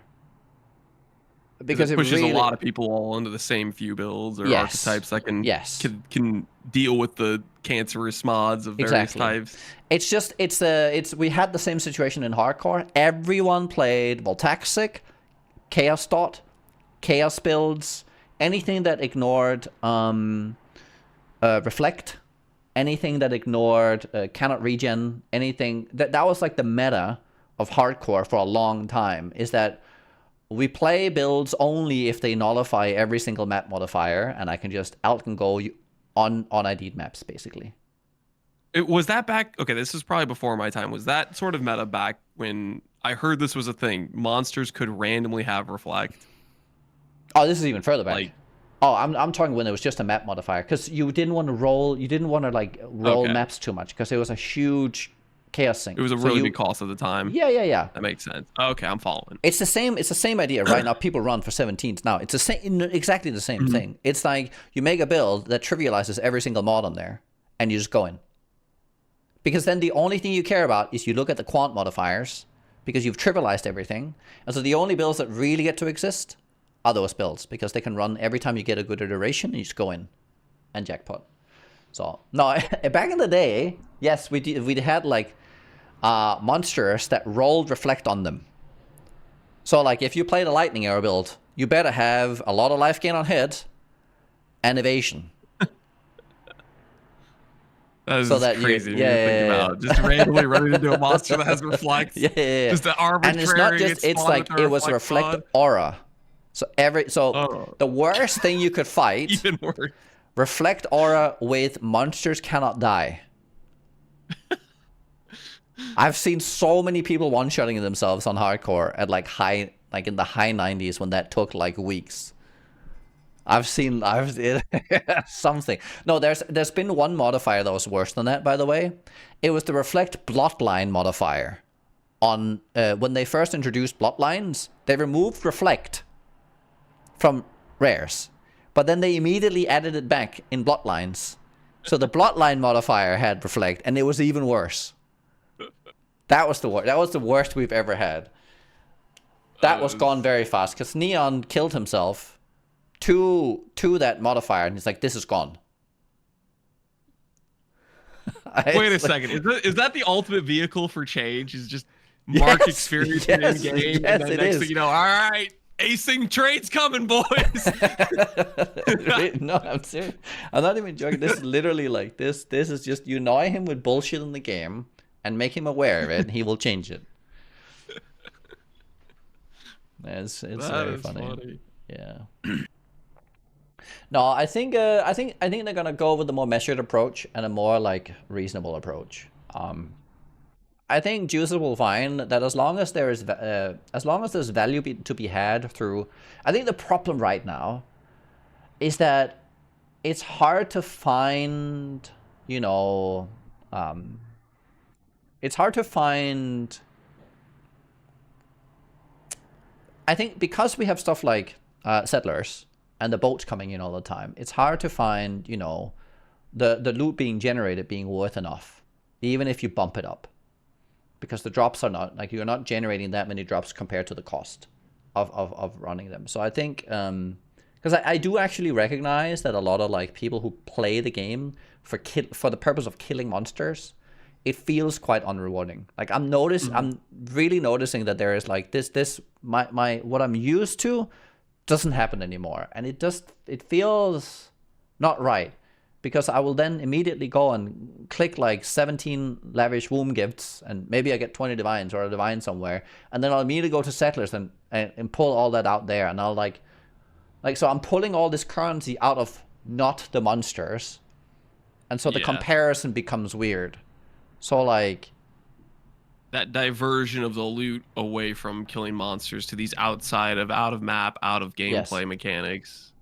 Now out of map, out of gameplay. Well, let's say I think Heist is fine. I think Sanctum is fine. But like Settlers is kind of it's taking it a bit too far because you're no longer really playing, it feels. There is definitely a pretty big difference between hearing that sound when you kill a monster and clicking the Settlers and going, oh, I got another divine. That's expected. Every time I send 3 of these boats, I get at least 1 divine. Yes. Like, oh, that's just the run of the mill.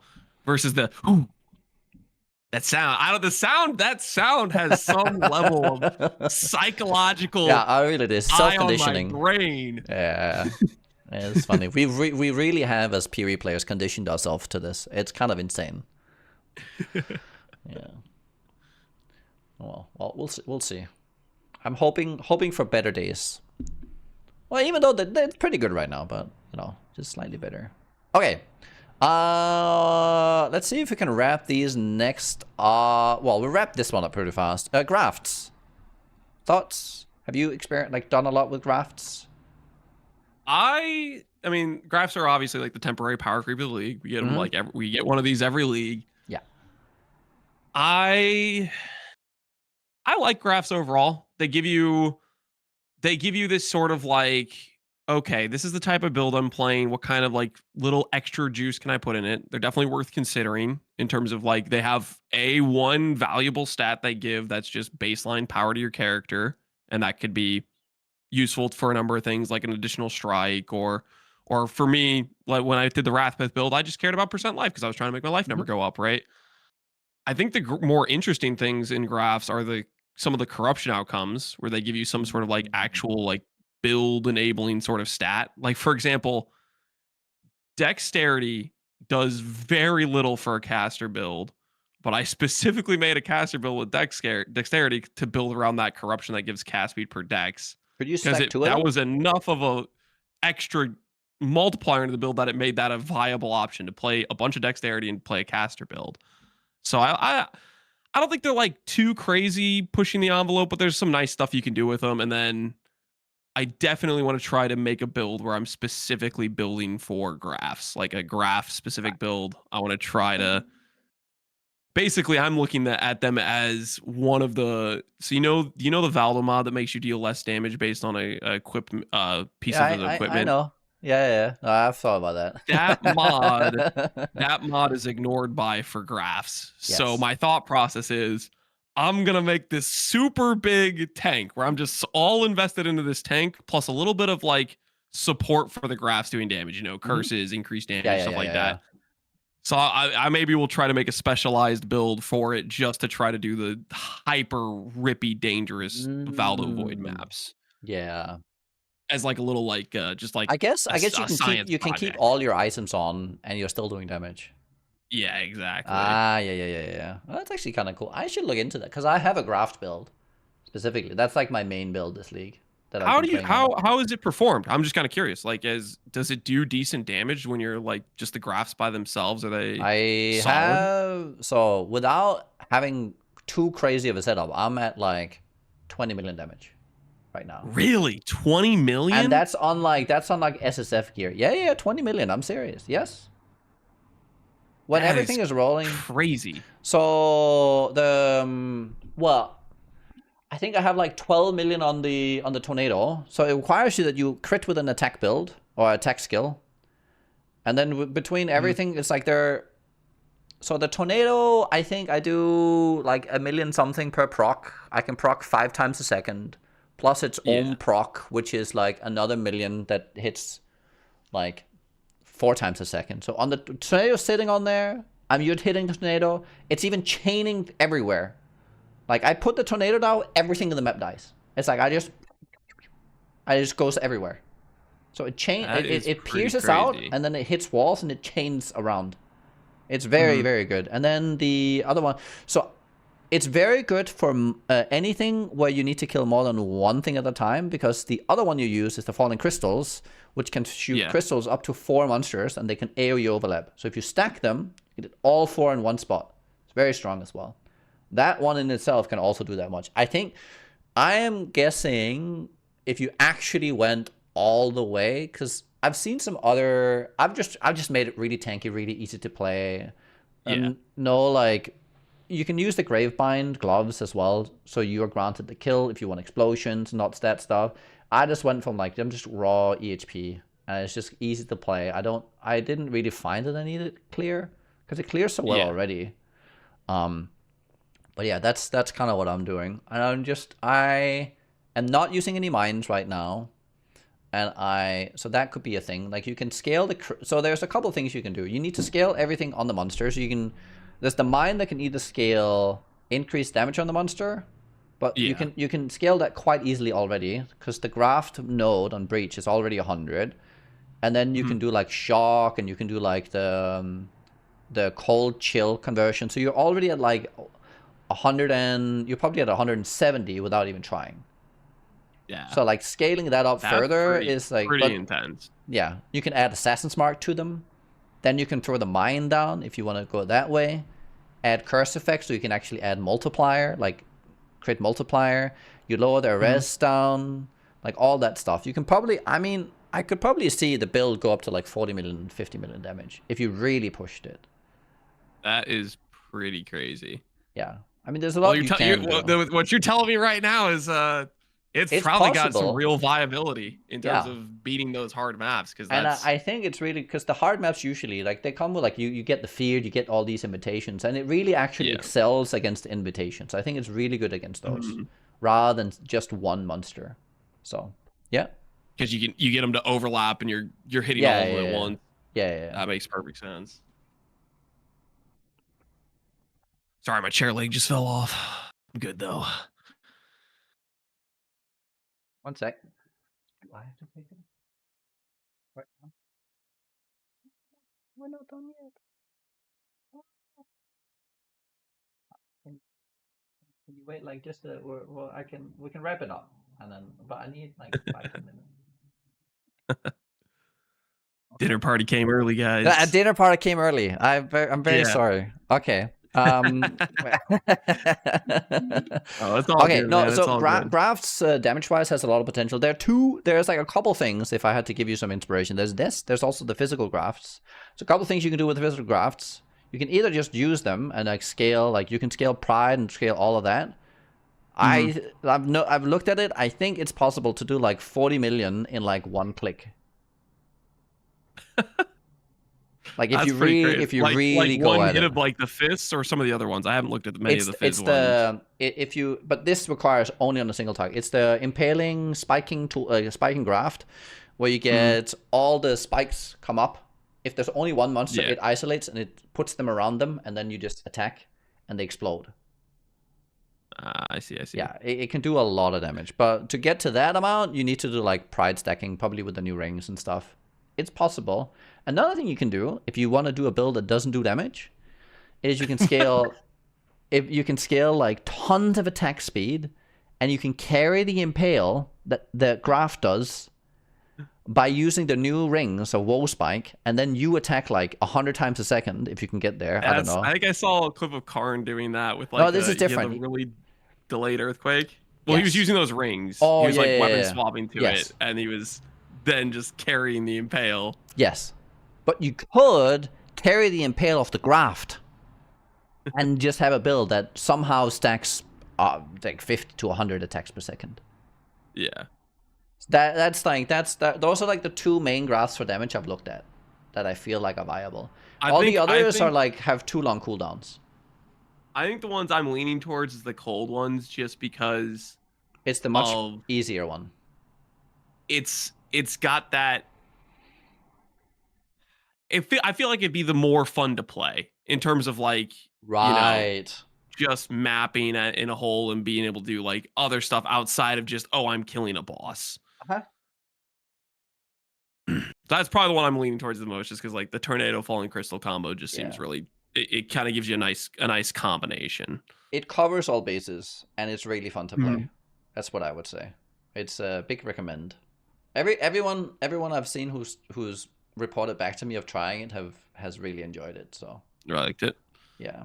Yeah, gonna have to add that to the list. My freaking list of 20 builds I need to do. Yeah. Right. New skills and let's there's like two more things here. New skills and builds. Let's just go over there. Thoughts on new skills. What skills did we get? We got the kinetic stuff.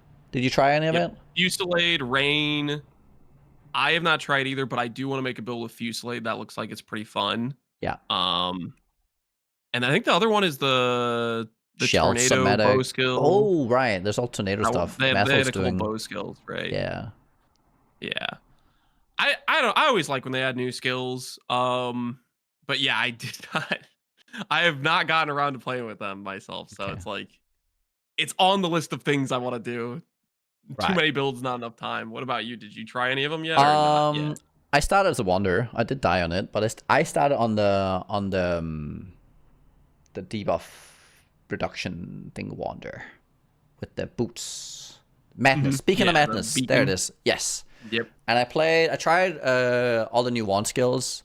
So I think Fusillade, huge potential. I couldn't really test it very well because I was playing on totems and it didn't show any projectiles, so I couldn't see how they were working. Oh yeah, it was bugged initially, Yeah, right? yeah, yeah. It didn't even animate. Bug is actually a buff because the build basically, once you really scale it, gets to like 1100 projectiles a second.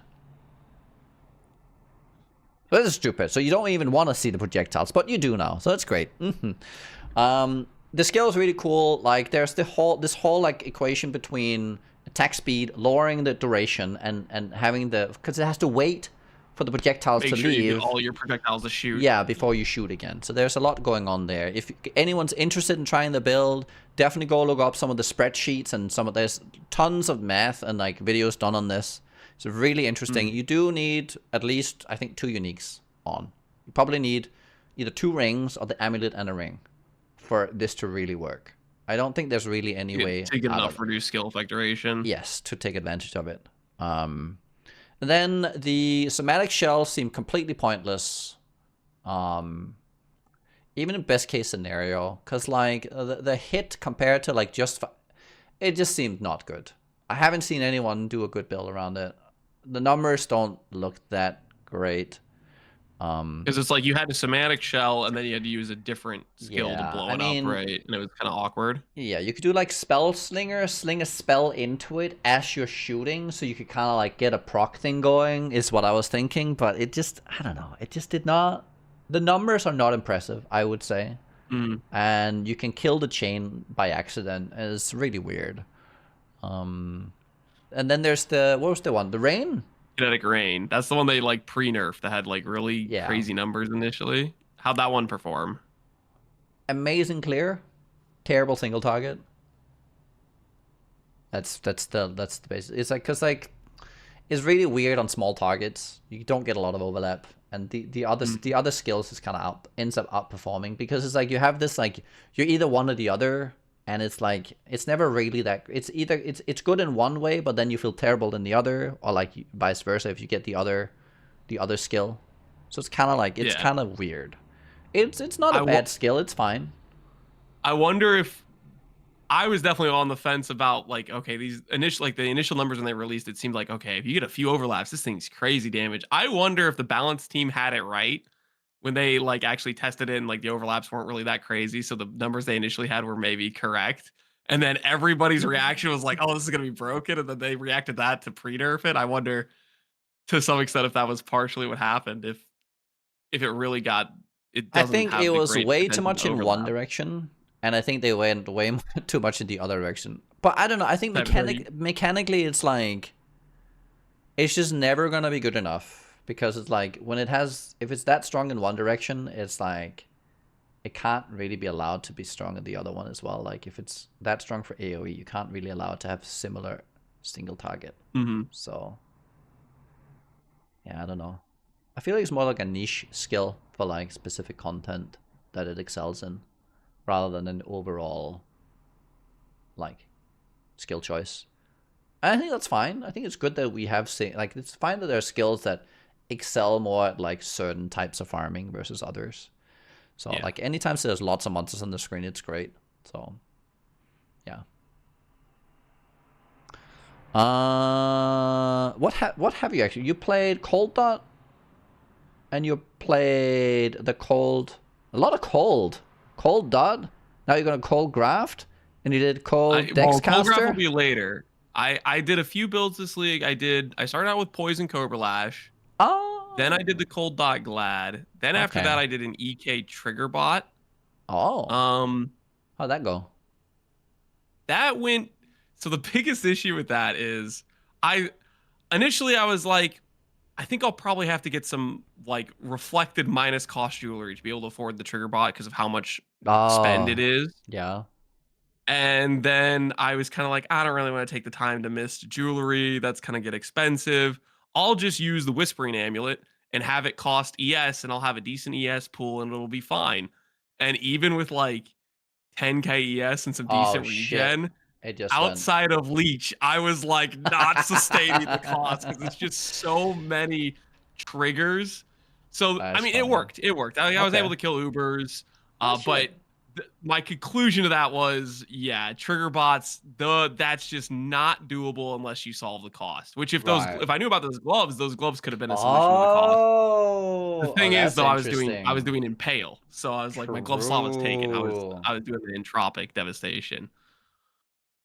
Oh, that's interesting. Yeah, this is like next league build maybe, because it's like if there's access to the gloves.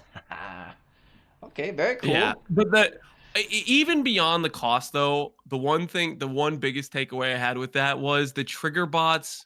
Okay. They just feel too awkward because they're Oh, always kind of behind you. They always right. just trail a bit too far behind, and it just creates kind of this awkward loop. So I'm like, my takeaway was I'm probably not going to do trigger bots for a while until I forget about how the gameplay was because them being behind Right. like that always did kind of make it like awkward. Also, you have to have Um, something that actually goes like off screen from behind, like past yeah, you. Right. yeah, and the thing since I was doing trigger bots with Arcanist brand sets kind of a maximum distance the projectiles can travel. So Oh, really? it would yeah. Now that can be good in a few ways. Like for example, return proj, which is what I was using with Saboteur. I was using the EK return proj. Normally EK you need a bunch of proj speed to But make them to actually return. right. But since it sets a maximum distance, they will always hit that maximum distance in return. So like partially the maximum distance is useful. That's why you have like the trigger bot Eye of Winter stuff because that's another scenario where it's like really hard to get the That's distance to why where the it's so good projectiles on will there. return. Yeah, because I've seen a lot of people run like on that like I have winter. Is it similar with mines? Do you know? Like, does it do a similar thing? Um, I don't think so. I Arcanist brand, I think, or yeah, specifically Arcanist brands is the scenario where I don't know why it does it, but yeah, it sets some like maximum Huh. distance the projectiles are allowed to travel. So Okay. it's one of those cases where if you have a skill that needs some proj speed scaling that's kind of obnoxious to get it to return, Okay. it's kind of a like a loophole where you don't need to have this crazy proj speed investment to get it to return. God Like damn. the biggest use Okay. case is obviously the Eye of Winter because those projectiles they don't travel very far at all, and Yeah, you yeah, need an yeah. obnoxious amount of proj speed to make them return, and that Right. kind of it bypasses that. But yeah, there's just the trigger bots, the limited return. Although it enables this return proj to function well, it also feels really bad when you have Ah. this limited Yeah, yeah, yeah. distance they can travel because they're behind you, and Ah, but yeah, right. so that was that. I played that, and then more recently, I'm working on a just specifically flame golems. I'm going to some of my nostalgia roots of my first shaper kill was cheesing golems how you could die and they could fight for you. This is like my Right. very early Oh. days of PoE. I was a pre-pad player and I could not do shaper fight without dying. So every single phase I would die and I'd watch my homeboys, the flame golems, carry it home because they couldn't die to shaper. Ah. And so I'm appealing back to a build I played a long time ago, and it's working pretty well. Mhm. Basically doing a combination of flame golems, flame link where I give them a bunch of base damage, and necromantic aegis where I give them spell crit from wrath pith. Right. Mhm. So that's what I'm currently working on, and trying out the blood barrier stuff and dissolution and whatnot. But I don't know, dude. We only got a few weeks until PoE2, and I'm like trying to Yeah, squeeze it's in as many crazy. builds as I can. Yeah. Yeah, I'm on a min-max train right now. Like I just want this one build to go like I want to take it as far as I can in the time we have. Like it's just gonna be the BFBB Mhm. mana guy. Take it to the moon. Yeah, that's gonna be the attempt. Because I had enough fun with like all the pivots. Now I need something to just like something where I'm like crafting and doing all that stuff. So Mhm. that's what I'm gonna do. After that, I I played think you got some the. pretty good scaling potential. I mean, that's So that's the thing, right? I'm like, okay, I'm just gonna pick something where I know I like the skill and that it has scaling potential. I mean, mhm. mana staggers have tons of scaling potential. I feel like they're going a little under the radar because people played them so much. But I think there's so many enabling things as well this league for mana scaling anyway. Well, So this I feel league like added so many mana items. yeah. So They're just yeah. There's a lot of good mana items this league. yeah, I'm really looking forward to like playing around with that.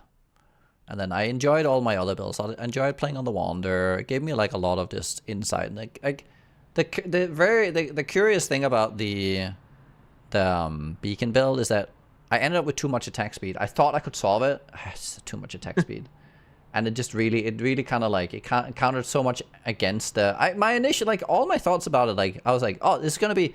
I think this skill's gonna be a reduced duration skill. We're probably gonna. It's gonna have fit so well into here, and it actually did almost. So I'm kind of sad I died on it before I really managed to unlock it. Yeah. And then I just like dabbled in a few builds, like the impale stuff and the life stacking with the new axe and all that. It's like a lot of Mhm. cool stuff. Yeah. Right on. Right. Let's see. I mean, I feel like we talked enough about the Foulborn. Like Yeah. they did do a late league patch. Is there anything else in that late league patch? I feel like there's not that much to cover. Well, I mean, it fun was mostly thing. just like some new items, a bit Yeah, more changes to the mechanic to try to make to address some of the concerns people had with it, right? yeah. I think it was a good patch though. Like it was Yeah. a very, I mean, very, it was a refreshing patch to have. added some more cool Only items we can attempt to thing build around. I'm very curious. What do you think about Cirrus now? Have you seen it? What's happening with I him? have not. I basically what I heard was, and this is me just being salty, is originally like the patches announced, they're like, we're removing Adziri. And for me, one of the cool things in this game is, can you make a build do Quad Ghosted Feared? And when I read that patch, I was like, they just made Quad Ghosted Feared easy because Adziri is like super Oh, dangerous right. compared to what they're adding to it. And then I heard that the initial launch Cirrus didn't even like spawn with No, no, the no. group of Feared. But yeah, I didn't see what happened with because I guess initially he wasn't really doing much mechanics in the feared, right? He Well, was now kind he's of doing just all the mechanics. Well, he's doing a lot of yeah. them. So he's like you're never able to hit him because he's constantly like in one of his like, I'm disappearing phases. And if he's not doing that, he's throwing a wall. He can put walls around you. And then while you're standing in that wall, he will spawn the destabilization field right on top of you. So lots of fun stuff. So I think people are not enjoying their fear anymore because I think what happens is that they get stuck somewhere and then they spot this destabilization field spawns on them. And if that's not happening, it's like, where the fuck is he? Because he's constantly flying around. Conceptually, I hear that and I say, good, yes, make it harder. But at the same time, you know what's gonna happen is when I finally get around to like making this graph build where I'm like, I'm gonna go crush these Valdo maps. He's probably gonna spawn the you can't regen field underneath my feet, and he's gonna take me out, and then Yeah. I'm gonna have to walk back some of my takes about this being a good thing. It's gonna be interesting. I don't know. I feel like okay. If I had any complaint about this league, because I'm like 95% positive. The 99 probably. The only thing I'm really complaining about, I would say, is I think this introduction and redoing of all the invitations has been a mess. Like even like getting the invitation now on the regular 3 bosses from the new endgame, it's just not nice. Have you got like what's just quick thoughts? My quick thoughts is the invitation, like those bosses, they don't even exist to me. Oh. So it's pretty Yeah. it's not I don't look at it as like an interesting like thing to farm or fun. Right. So that's probably I'm not necessarily a big fan of it That's fair. ultimately. It doesn't feel like there's a lot of like reason to do those farms either. Right. Like in terms of opportunity cost when you're doing the Egan maps, you're not doing your other maps, Yeah. you know? And you're constantly being So pulled away. Let's say like you've pulled, you've done your what's that guy that spawns randomly? He's like a little bubble guy, and he can like your map goes pew over there now. What's he called? It's the you move your map thing with the div card. Like you move all the div card drops. the nameless seer. Yes, the seer. Sorry. Right, so you've seared the maps that you like, and you have like these 3 maps you can run, and you can like horizon into them. Everything is set up, and then Egon comes along. It's like, no, we're not gonna stay Yeah, there. he We're wants gonna he go over wants to here say, hey, now. go back to academy, have some fun there, buddy. Yeah, I mean that's just silly. And then on top of that, like you have to high roll the right modifiers that align with your like Atlas strategy. And then on top of that, you also want the stupid skills to actually be the good ones and not the pointless ones. I was like, I don't know. Yeah. It's just like it's just so much RNG on RNG, and it's I'm like, definitely a pretty big hater for yeah. the new Egan and that stuff. So right now, to me, it just doesn't really exist, and we'll see as they try to like change it up or whatnot. We'll see if I start being a believer. But yeah, right now I'm kind of a hater for it. Also, I think memory strands is like it's I don't know. I feel like it's an unnecessary layer of crafting. Mhm. I don't know. It's Memory strands. maybe it's fine. I mean, it has to, at least if they need to, There, it has to be a pull. Like the memory strands, if this T16.5 or any like need have any relevance, then that whole system needs to be better somehow. it doesn't really matter, in my opinion, for the items that just drop with memory strands. Like that stuff, I feel is pretty irrelevant. You're right. It's When it matters, it's this. There is a good use case for it, but what I have found the time where it matters is if I am doing a craft like a fossil craft or a reforge craft right, where I'm like, okay, I can hit this mod and this mod, and there's a couple lower tiers of it. Oh, I hit those together. Let me try the unraveling. Oh, it didn't work. right. Go back to the imprint, Okay. rinse and repeat. Yeah, That's yeah. one I've used it for a few times, which it is useful for making that craft more doable. Um, and then another use case is the you have a magic base where you force some special mod and you're trying to work from that magic base outwards. Like for example, Right. last league I made a instack chess piece where Hmm. I transferred over the 8% attribute Hillock mod, Hmm. and then from that point I was trying to force on percent flat int, and like if I hit, T3 flat int with percent int, I had a chance this could upgrade, Right. like that sort of thing. But Right. that it's pretty, like, it's a pretty small scope of crafts I see myself using the strands for. Right. And And the and stuff for that like drops with strands, it doesn't even matter to me really. yeah. For like for like the new introduction for like a whole like Atlas expansion, I feel like it's not quite hit the mark. Because like previously, we had the different influences and all those things were like the Mhm. things that we got. So this feels like it just kind of, I feel like for the overall purpose of it, it feels like it kind of missed. Yeah, it landed pretty flat. Yeah. Okay. Well, that might have landed flat. I think overall the league though, pretty good. Agree, disagree?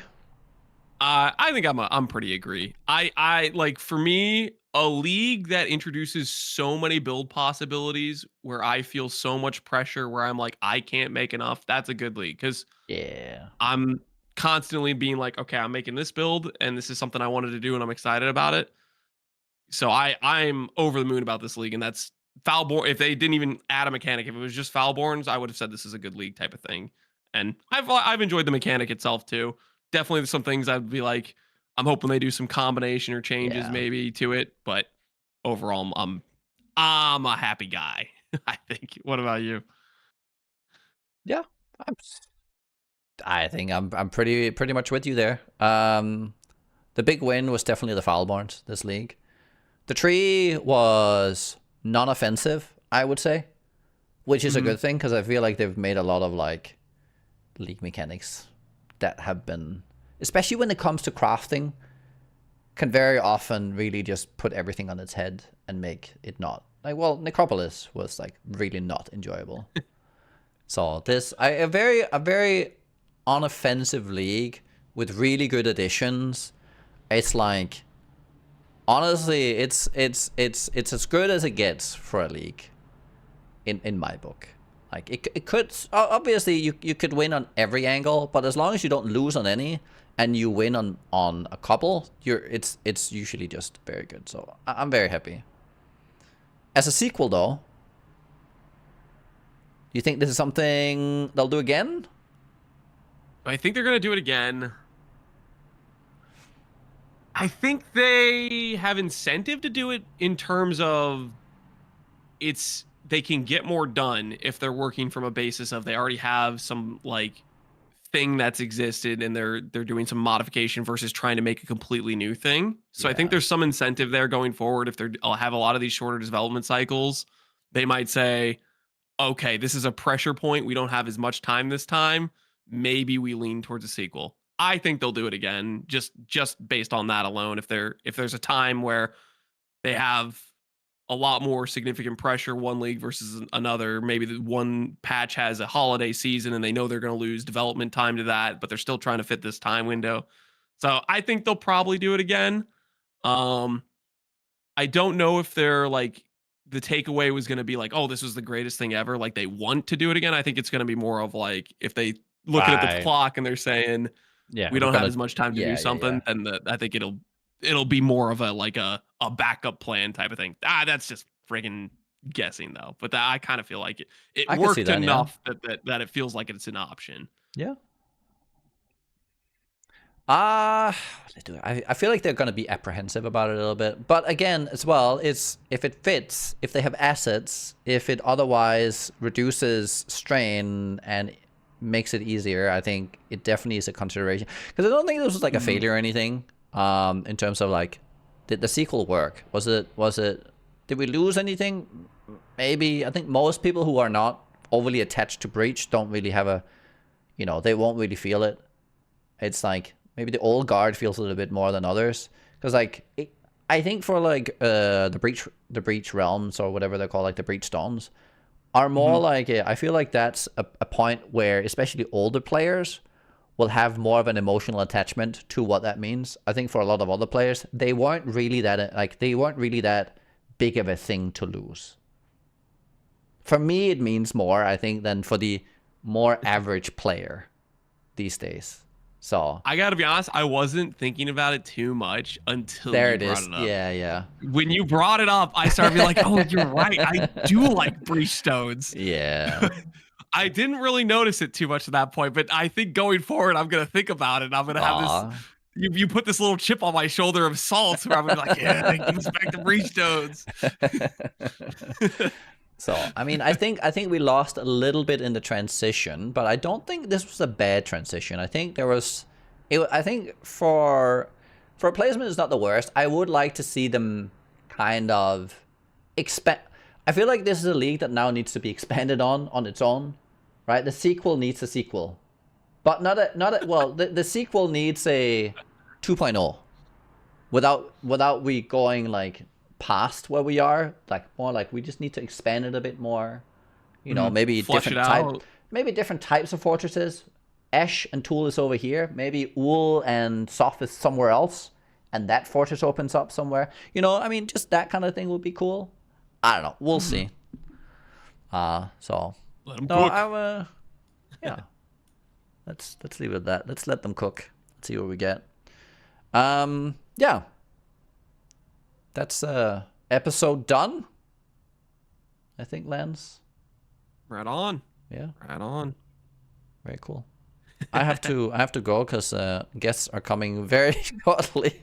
She had to walk on her own because I couldn't take Thane, so we couldn't go pick her up. Okay, right, Lance. We haven't done this. Where can we find you, actually? Where can I what? Where can we find you? Oh, twitch.tv/CaptainLance9 or YouTube CaptainLance9. Classy stuff, right?